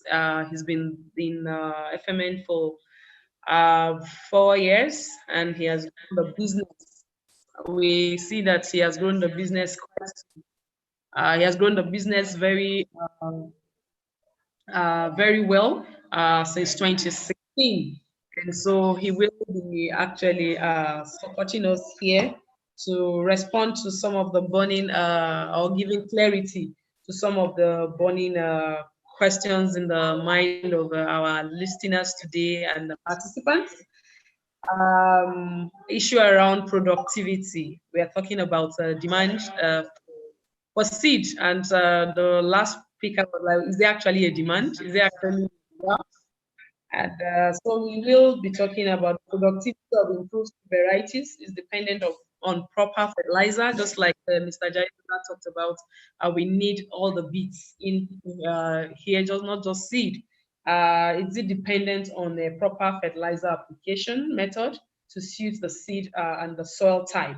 So how can Golden Fertilizer and other companies within the space ensure that the smallholder farmers get relevant knowledge and proper fertilizer application and methods? Yes, so I have some other questions for you, but I think you should take this first, and then I come back to the next. Thank you, Mr. Faladi, and welcome on board. Thank you very much, Mr. Esther, for that. Good afternoon, everyone. I think participants have actually mentioned a lot of issues around the seed production and also, improving productivity in this space. We all know, like Mr. Jayola mentioned and a couple of others, that when we talk about seed production, fertilizer becomes a important tool in that input in that space. But before we even talk about proper fertilizer application method, we also need to also talk about the proper use of proper fertilizer for the seed production. We know very well that in Nigeria, you can count on your fingers the kind of SKU of fertilizer that's available that everybody buys.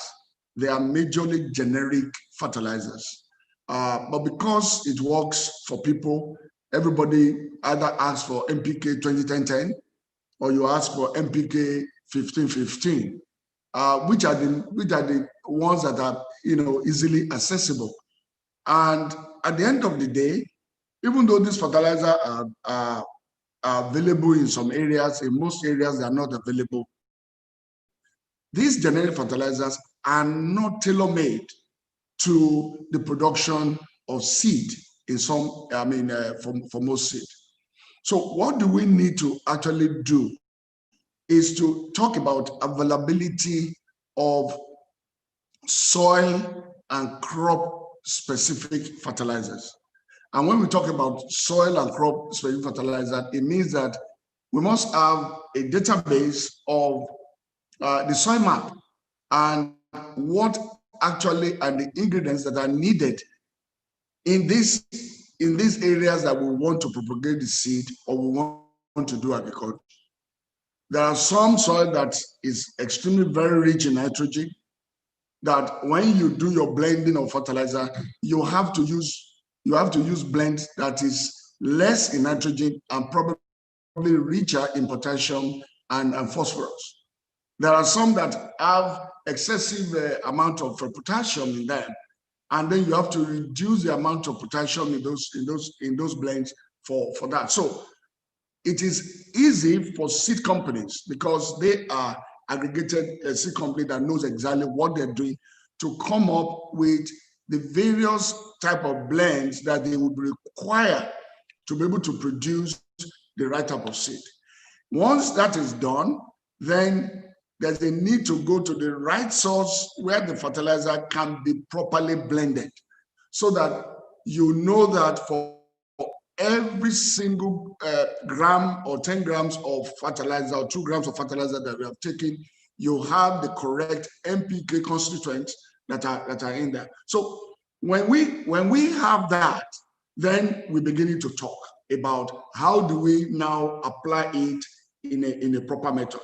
Now, the question is that how can Golden Fertilizer or other company within this space help smallholder farmers? The most important thing in helping smallholder farmers first is to ensure that the smallholder farmers are able to recognize genuine fertilizer in the market. That's number one. And be able to buy the right type of fertilizer to be able to apply. And what is a Golden Fertilizer and other companies do? Golden Fertilizer is a member of a broad organization in Nigeria responsible for the marketing, production and marketing of fertilizer in Nigeria, FEPSAN. FEPSAN, together with the Ministry of Agri, Federal Ministry of Agri, have been extremely very involved in the promulgation and ensuring that the fertilizer has been signed into law. A lot is already going on in the space. First of all, to standardize the fertilizer, to standardize the production of fertilizer, to standardize the blending of fertilizer. And one of the things we are doing at the moment is, first of all, to increase and build the capacities in these companies. That is ensuring that each of these fertilizer blending companies are not just there just because of the money that is in that space, erroneously, but because they are interested in producing the right quality of blends. So we are partnering with various organizations in training of blending managers or production officers in that space to be able to do the proper calculation for the blends and to be able to do that blends properly. That's number one. Number two is ensuring that there's proper codes within the fertilizer space to enable the farmers to recognize when they see the genuine and quality fertilizer. What we are also doing is actually getting the right farmer database. All right. When we get the right farmer database, as far as production is concerned, it is important to be able to know that and be able to push the good agricultural practices, to them, either through their phones or through radio or through various other programs, to tell them what they need to look for, how they need to look for it, what kind of basic tests that they need to make if they come across any fertilizer in the market, and be able to identify that. Once they are able to do that, then what we're also doing, especially golden fertilizer in particular, what we've been doing now is expanding the training program in agronomy and extension services, especially for majority of the area. Right now, there is a pilot program that is going on in 4 states of the Federation, namely Kano, Kaduna, Jigawa, and Ebonyi State, where a lot of awareness for brand, awareness for quality fertilizer is going on for the farmers, so that at the first instance, they can be able to recognize what fertilizer they are looking. When they have been able to purchase that, is to ensure that this fertilizer is available very close to where it is easy for them to pick up. Because majority of the problem in the fertilizer space is this. Unlike most places where there is advanced planning and people are able to buy their inputs ahead of time and be able to store it and use it when it is time, our farmers are just in time. Okay, people want to buy their farm inputs when they want to go to the farm, 5 days or 2 days to when the rain has already fallen, or they wait for the rain to have started falling and they buy the fertilizer and they go there. The question, if you want to do that, you need to do that planning, and that planning requires being able to get there. So during the season, there is more demand than what the fertilizer blending bank can actually churn out. And because of logistic problems, it is very, very difficult. So one of the things the fertilizer blending companies are doing is expanding their distribution system and also bringing blending facilities nearer to the people. As I'm talking to you now, there are over 34 approved blending plants in the country right now that are located all across Nigeria. So that way, it is easy to be able to do that. The only thing we are trying to resolve now is the issue of the raw materials coming on time, being able to blend right from January and be able to distribute it across the country, so that when it is time to plant, those the farmers are able to access it. Once the fertilizer is searched and they are able to get it, the question now is, how do they apply it properly? We have already produced various training materials to train the farmers in various areas, and these are actually what we are trying to do right now. But because of time, I would not want to elaborate more on what we are already doing. But if there are opportunities as we go, we'll be able to talk more about this. Thank you. Thank you. So thank you, Engineer Falade. Interesting to hear. I think just on the last part that you just spoke about training materials, you know, we have the National Agricultural Extension Research License Services in Zaria, where I sit. And there are a lot of extension materials out there, and we're working with them to see how we can harmonize this extension material so that the farmers understand one language. This organization brings this recommendation, the other one brings this recommendation, and we're confusing the farmers in the space. So I think it would be good we harmonize our extension materials based on, like you said, location, ecology, and all that, what is recommended and what is required. Thank you very much for that good insight into crop-specific, site-specific fertilizer production. I think AGRA is also working in that space, and I've heard so much of your provision of materials around blends for trials with the farmers on the field to come up with the best blends. So we are appreciating you for that, and that I think the room is still open, working through FEPSAN, MPFS, and IAR to see how we can come up with those best blends for farmers to use. Thank you very much. And the issue of soil mapping is also critical. We need that data. And somebody has posted here around the recommendation of maps for West Africa and the rest of them. Please, let's visit the chat room and see some of those information in there. Thank you very much, Angela. I want to move to the next person on our list. We have a young entrepreneur here. We have Mr. Kabir Ademo, one of our panelists. He is the project coordinator for NABC Seeds for Change project in Nigeria. And this is helping Nigerian farmers enhance their yield and quality.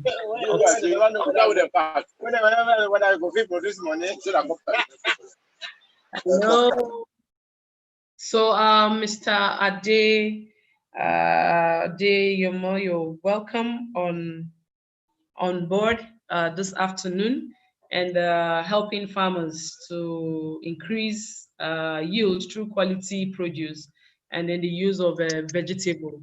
I'm so happy around the vegetable because dietary, we need to diversify, we need to improve nutrition. We must have vegetables on our plate instead of just dealing with cereals and eating just two. We need a lot of vegetables to keep healthy. Thank you very much for coming on board. A good combination of resources and manpower is required to ensure sustainable seed system. And then to properly harness these resources, there has to be adequate human capital development. From where you sit as a coordinator and based on your experience and expertise across the country, what are the various manpower capacity gaps in your own opinion? Thank you. Thank you very much, Esther, and thank you so much for the Seed Council for having us on here. In terms of the knowledge gaps and capacity building gaps, there's quite a lot that can be mentioned. There's a lot of problems that you can look towards in the chain, but most times we would like us to focus on solutions. But I will go ahead and mention that being on the field, working especially in the horticultural sector and discussing about the seeds that the farmers are using, utilization, it's a very big aspect. We have had a lot of people complaining about the availability, but also the utilization, the demand from the farmers are not there. Currently, from our last studies, we had about less than 2% usage of hybrid seeds among vegetable farmers across the country. We still have a lot of farmers using their farmer-saved seeds. So even if the breeders are working on good varieties or the seed distributors are bringing good varieties to the markets and the farmers are not aware of these seeds or are not using it, then there's still going to be the issue of the gap and the food security issues. And what we've also noticed is that a lot of our farmers are not aware of the different varieties and the different advantages they prefer for farming options. So in vegetable areas, you might have companies that are introducing rainy season varieties, wet season varieties for tomatoes or for cabbages and peppers, and their dry season varieties. But what we have are farmers that believe that a particular variety name is the highest yielding. So they don't realize that there's differences for different seasons. And that boils down to the level of extension that they are getting. The country is very large. There are a lot of farmers and they're in very remote areas. So it's usually harder for the extension agents from the government to reach everywhere. So what we see is a situation where there's a big gap between what the seed companies are giving to the farmers and what the farmers are able to purchase or demand for. And when they do have it, how do they utilize it properly in terms of best agronomic practices? You might spend a fortune on getting good seeds, but that's not a silver bullet to getting a higher yield or getting more returns on your farm. You need to have good agronomic practices. They need to know how to use the seeds, how to use the right inputs like the fertilizers, as mentioned by the previous speaker, Engineer Olusegun. They need to know how to use the right fertilizers, how to use the right chemicals at the right periods, especially in horticultural area where the lifespan of the crops are very short and you need to be hands-on and consistently follow up with your crops. So that's an area we're seeing a lot of gap. In terms of the seeds itself and from the production area of the seeds, there are not that many vegetable breeders in the country at the moment. And compared to like the maize, the cereals, and all the other grains where Nigeria is doing a lot of work, vegetable breeding is still very, very low in the country. If we are going to push that up, we need to have intellectual property law. So the PVP law that has been spoken about needs to be in place for any company to invest in either breeding or multiplying their vegetable seeds in the country. At the end of the day, it's a business that they are coming in for, and it's a business that our seed entrepreneurs are engaged in. And you wouldn't invest your money if you are not getting any protection from the law from people, stealing or plagiarizing your hard work for years, which a lot of these breeders are doing. So we really need to invest into a lot of energy and time into making the intellectual property laws, the PVP law, available in the country before we can increase our breeding capacity, especially in vegetable areas, which is still quite important.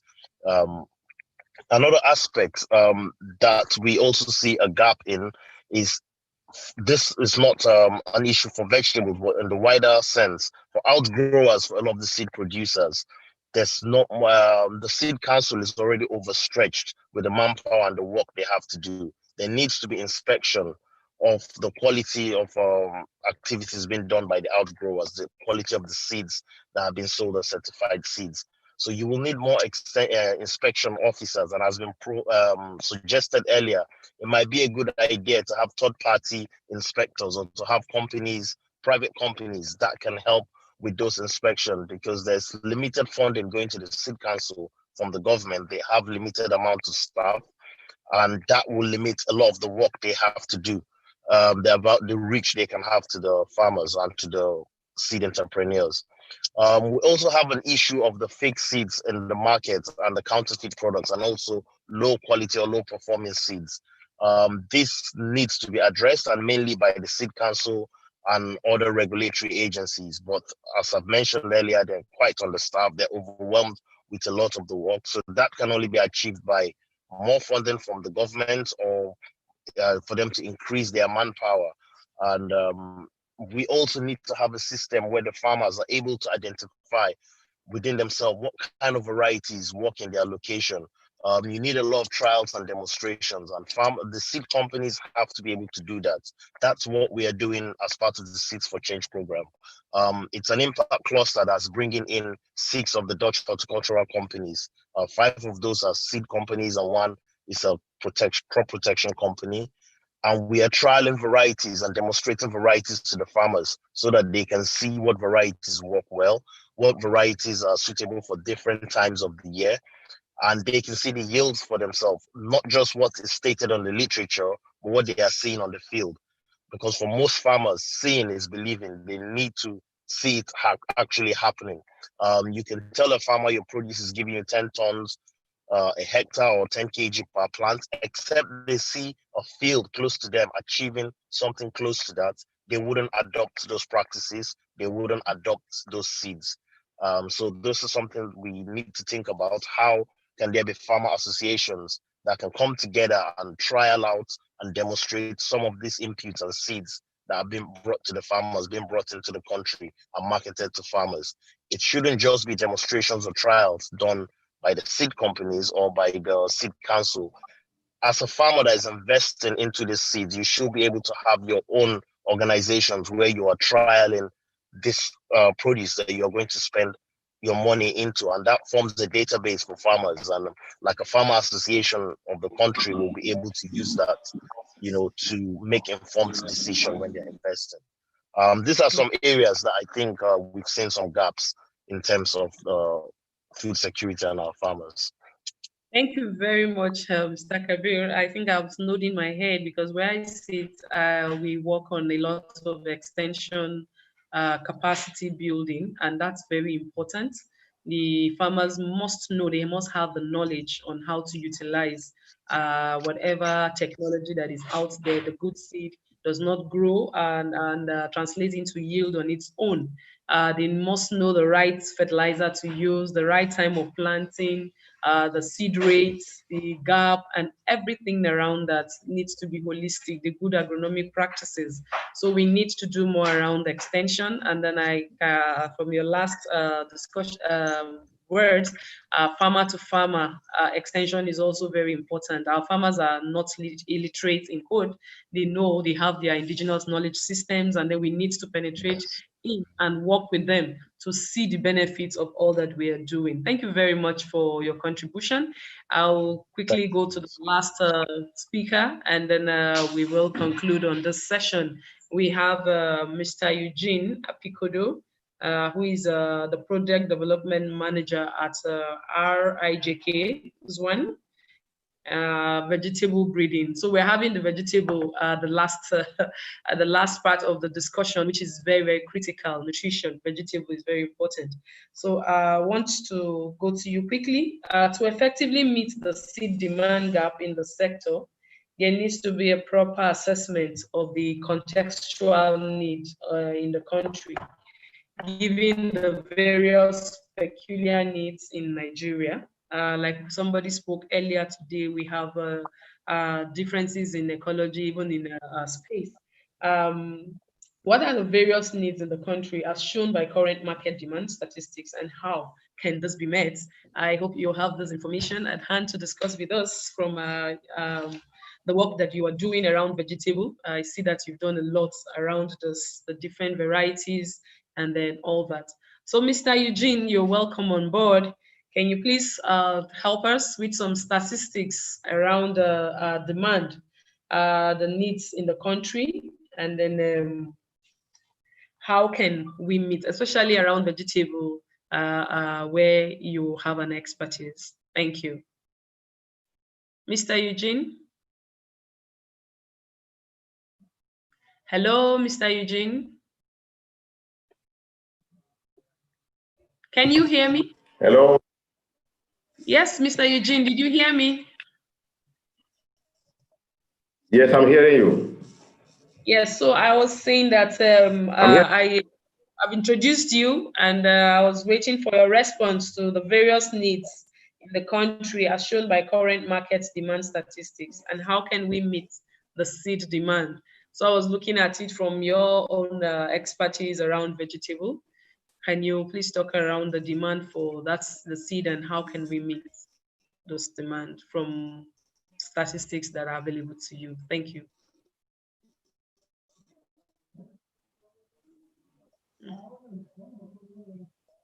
Hello.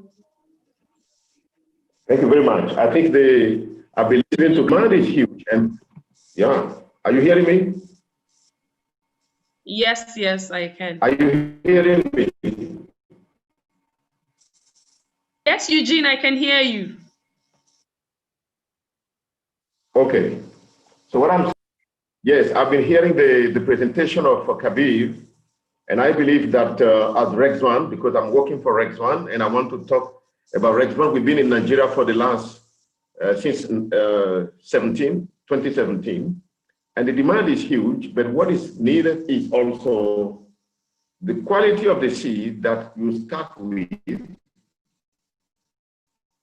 which, as you know, Rex One expertise all over the world is about quality. And we're talking about Seed for Change working in Kano, in the whole northern part and the southern part. And the demand in terms of quality of seed, I can say, for instance, my first contact in Nigeria was, I start from the south. I started from the south and I was just making an interview with the grower. What is the best yielder as a grower? And they were talking about within 7 tons per hectare, 10 tons per hectare, those were the best. And I say, which seed do you say, okay, let's do a trial together with them. And we did a trial. You can reach out to within 4 to 5 kilograms per plant. If you have 20,000 plants per hectare, we are talking about 100 tons. They were very amazed. It looked like theory, but I said, okay, let's put it in practice. Kabir know what I'm talking about. For instance, in Jos area, we did a trial at the Rex One with our variety. Jara, for instance, we have 5 kg per plant. When you're talking about 20,000 plants per hectare, you are talking about 100 above. So I can say that the demand is very huge. What does it mean? It's better to start with a clean seed, good quality seed, than starting with any kind of seed. Seed has no price. This is my message to the whole audience. Seed has no price. If you start with a good seed, quality seed, there is no seed-borne disease on the seed to start with. Good planting seedlings, you are ahead of the neighbor grower who just start with any kind of seed.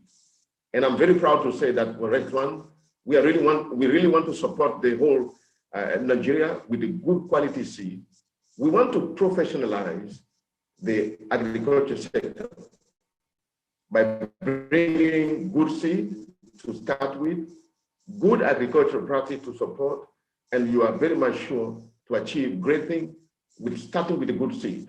Not extension of agriculture, but the agriculture intensification. You intensify agriculture on a small land, but get a better yield out of it. This is our slogan. We want to intensify agriculture. In Nigeria, most of the people I met with, oh, I have 1,000 of hectare available. I say it's not a matter of 1,000 of hectare. I challenge you to go with at least for half an hectare first to start with a good seed, and you're going to achieve better things. So the demand is huge, not the volume. The volume is there, but also the quality. Did I bring anything to you by answer? Yes, thank you. That with the demand is huge, even though you're not able to quantify it, but that's fine. There is huge demand out there, and we need to work with the farmers to see how they can uptake. They can use quality, not just the demand. We're talking about quality, not the large fields that are out there, but the maximizing potential, maximizing yield from that small plots that they have. When we have good quality seeds, they can actually do that. Yield per hectare might bring more returns to them than expanding on the field. Thank you very much, Eugene. Good to have you. I can see that architect Ibrahim is back online, and that's the voice of the farmers. So we must hear you speak to us this afternoon. Welcome back, sir. Hello. Hello. Hello. Architect Kabiru Ibrahim, All Farmers Association of Nigeria, the president. Welcome back. I think we lost Ibrahim again. Wow. Due to service, yeah. Okay, so thank you very much to all our panelists. We don't have time to take a second round, but please stay online for the Q&A session. I know that we've been responding to the questions as the session was going. Mr. Cohen has been very active in responding to several of the questions. And please, to the audience, can we take maybe just one or two questions from you? Sorry to interrupt. We have Akika Kabir back on. Oh, okay, that's fine. Welcome back, sir. Thank you, Madam Esther. This internet is not trying for you to do. Honestly, this thing has been. So can we hear the voice of the farmer? Yes, we are the beneficiaries of everything you are doing. And, exactly. We are grateful for the opportunity to listen to you, to know the work that has been going on to make our work better. We are poised to feed the 200 million mouths in Nigeria. But certainly we have so many hurdles to cross to get to that place. And seed is the sine qua non for production. We are keenly observing and following all the efforts that everybody else is making in the seed system. We have been privileged to represent the farmers in many outings. The most important was in the Netherlands. We looked at the seed system. We visited so many seed companies there, and we are now able to appreciate what should be done to make the system better and to be able to work for the Nigerian farmer. We were also privileged to look at some of the seed companies around the country, especially in the Northwest, where I participated directly to look at the potential of the seed companies. I am really impressed with the effort that people are making. And today I have witnessed so many of the plans that you have for the seed system. And as a voice for the farmers, and that we can reach out to all peoples, be they in government or in the practice of agriculture and academia and everywhere, we will continue to talk so that people listen and so that we get the best that will upscale our productivity so that we will be able to take our country to a better place and to make it great. The idea is that if you have very good seeds, you are assured of very good yield. And very good yield assures you of good food. Good food brings food sufficiency and ultimately food security. And if you are food secure, you think better, you innovate, you, in fact, even disruptively, you go to the moon. The United States is able to go to the moon and to even go beyond that because food is not a problem. Everybody would work to their fullest potential because they do not worry about food anymore. We want to see Nigeria to that level. We will not want to be not so counted in this effort. So we will already tell the whole world that the effort in the seed industry is worthy of upload from all and sundry. And we need to be supported fully to be able to reach our potential. I don't want to say too much. I have been on the road. I'm just catching up with you. So I am very grateful that I've been given the opportunity to listen and to be able to contribute on behalf of the farmers. I applaud you, Esther, the work you are doing, and everybody else, one day, the Seed Council and everybody, the coach and everyone who has made contributions to to make this work. I thank you immensely for this. My phone is going off very soon. All Thank right, you very thank much, you. Esther. Thank you. Yeah, Thank I would you. have just Thank you. heard one more. Thank you for appreciating everyone here, but I was just listening to you. Just one more question from the farm perspective. What's the critical issue regarding accessibility from the farmers to seed? Yeah, so if you can just highlight just some of those issues so that the people here can listen and yeah. Okay, I will tell you one thing that is very clear now. Our capacity to be able to even afford the seed is a very major factor. There are many efforts that are underway to support farmers to be able to get good seeds. But our farmers, especially the very small holders, tend to use grains instead of the seed because they think it's costly. But they don't know that with higher yield, you offset all these initial costs. So we would encourage the seed companies to be able to market their seed very well. And by telling people what is possible in the seed types that they have.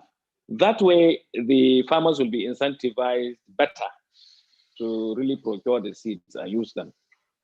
I think that's in a nutshell, that's what it is, honestly. Thank you. Thank you You're very welcome. much for that. Seed companies, I know you are online, you should market your seed very well. We're innovative around it, and then our farmers will come. Thank you very much, You're welcome, madam. Thank you, Esther. Thank you, Esther. Thank you. Yeah, so I think we're running behind schedule for this session. I see on the chat box some recommendation here. Doctor, we need to involve private sector in varietal development and release. Okay, I think is this possible?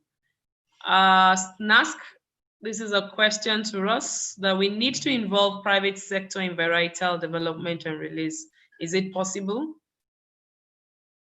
And then I have another question here. So, but we have a panelist on here, but maybe we ask Cohen. I don't know if you are able to respond to this, or Eugene. Oh, sorry, Cohen, please.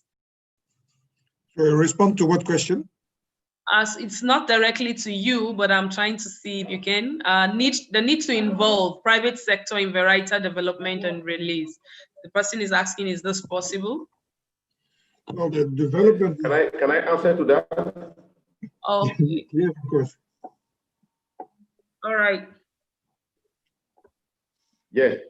If you allow me to answer to that, it is very possible to involve private sectors and the public domain to work together to develop a variety.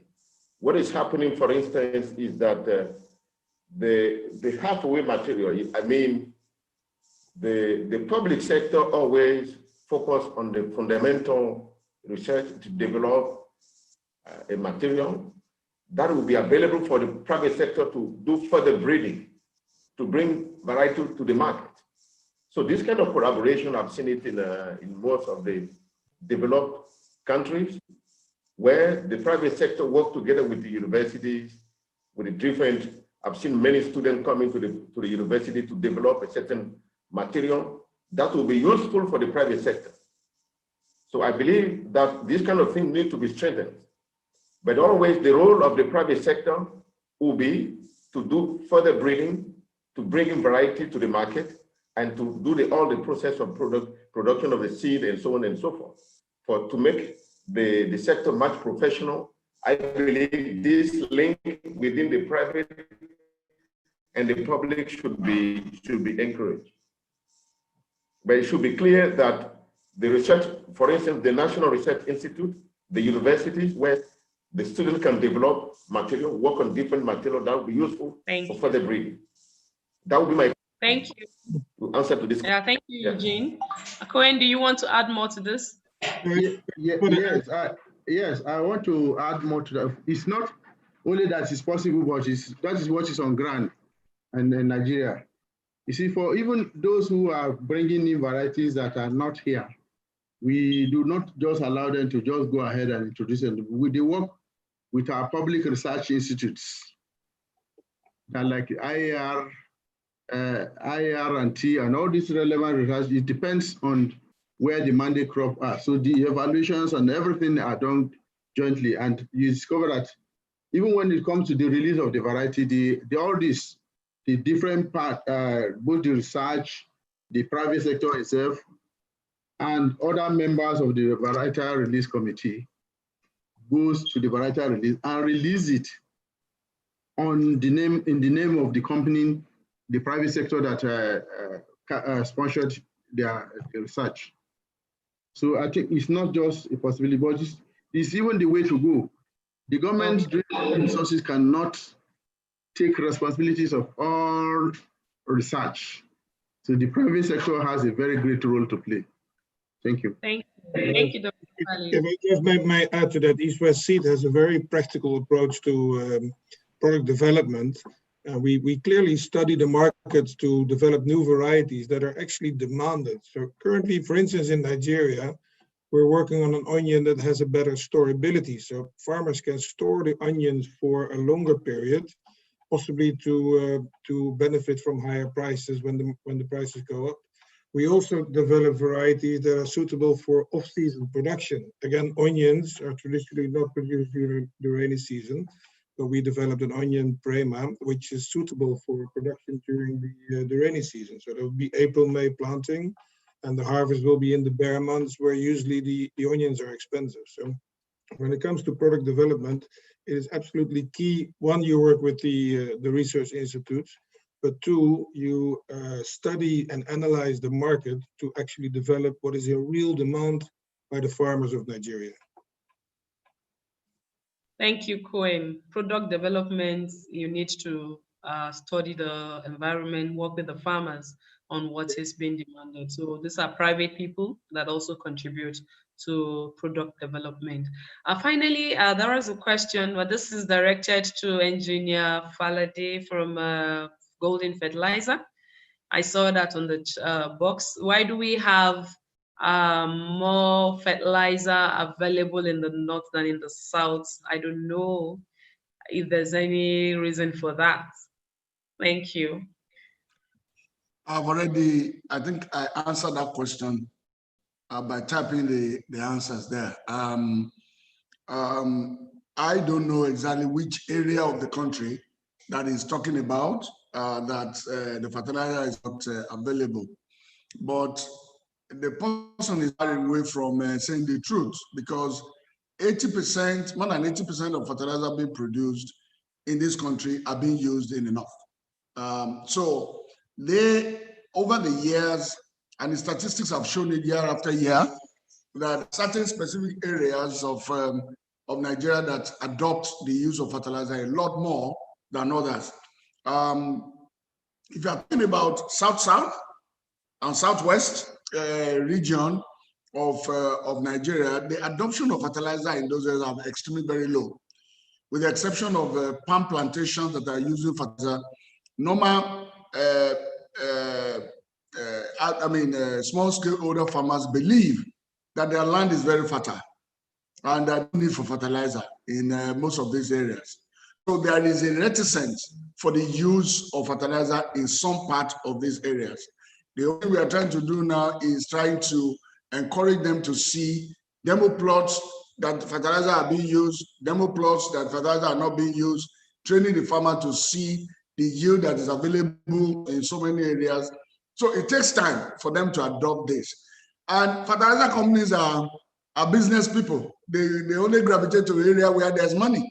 So, and most of these people have enough money to stock my material, they buy a lot, and then it flows around that area. But we are developing a lot of strategy now to ensure that at least there is a lot of equilibrium in the distribution. And I've also said, if there's a particular area that is not available, which, I mean, they should contact us so that we can, come together and find out how we can make sure fertilizer is available. Thanks. Thank you, thank you, thank you very much. I hope that has answered your question. For the person that asked the question, I want to appreciate everyone that stayed on this session, and I'm hoping that we will have a better seed system. I want to appreciate all partners that are working tirelessly to give our farmers the best. I work for AGRA, like I was introduced earlier, and I know that AGRA has been in the seed space since back as 2006 and working with several other partners to see how we can have a robust seed system that gives the farmers the best material and high yielding. So the space is very large. Nigeria is very big, and we all welcome all partners that will help to see how we can better the lives of our farmers, who are the producers of food that we all consume. Thank you very much. And then around marketing, I was looking at last mile delivery, working with agro dealers. We need to see how we can develop the marketing, the supply chain, the marketing system to see how farmers can get to even the interior. And then I must say that we are actually promoting a strategy called the village-based advisor strategy. CBAs that some of our seed companies, Seedco, whatever, Value Seed, Premier Seed are already buying into to work with farmers that can help to move inputs at the rural levels where that farmers can also have access. So I think we need partnership. We need to work together to make the system work. And then we need the government at the driver's seat to have a holistic picture on how to support the system. Thank you very much to all of us that participated here, to those that sent in questions, and to those that listened. And I'm sure you will go back to contribute your own quota that we have a food secured Nigeria. God bless you all. Thank you. Over to you, Yewande. Thank you very much, Dr. Esther. Thanks for an amazing job. Thanks to all the panelists, the speakers. Thanks for all the questions. We really appreciate it. Thanks for engaging. It's actually been an engaging and informative session. Thank you. So we have another session tomorrow. Well, 3 other sessions tomorrow. So tomorrow is day 2. Please join us. We'll have another fun interactive session. We have 3 different sessions on finance, youth involvement, and counterfeit seeds. So we look forward to having you tomorrow. Thank you again for joining us. And I would say, I'll pass it over to Dr. Ishia Khalid, Dr. Khalid, to give the closing remarks from NASC. Thank you, Yewande, for a very beautiful work. And I think I will just pick it. I will do it on behalf of my Director General. He has just been involved in a high-level meeting in the government circles. So I'm using this opportunity to thank all the participants for this first virtual Seedconnect. And we appreciate you, the anchor, and we also appreciate the contributions of everybody here. And we also recognize the challenges we have mentioned. It's our dream to make all these challenges to become ambitions. So in the past, we had similar discussions, and I think those discussions has not failed us. It is such discussions that gave birth to the issue of PVP, the seed codex, and the third party that today we are talking about. So we think that these outcomes of these deliberations will be taken very seriously, and that they will be very useful not only to NASC, but the nation or maybe West Africans or Africa in general. So today, we have made significant progress in these areas that we have earlier mentioned. So I hope to see you tomorrow for day 2. Thank you very much.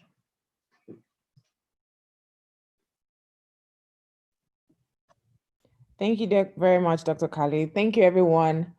Thanks for joining today, and we look forward to having you tomorrow. Thank you.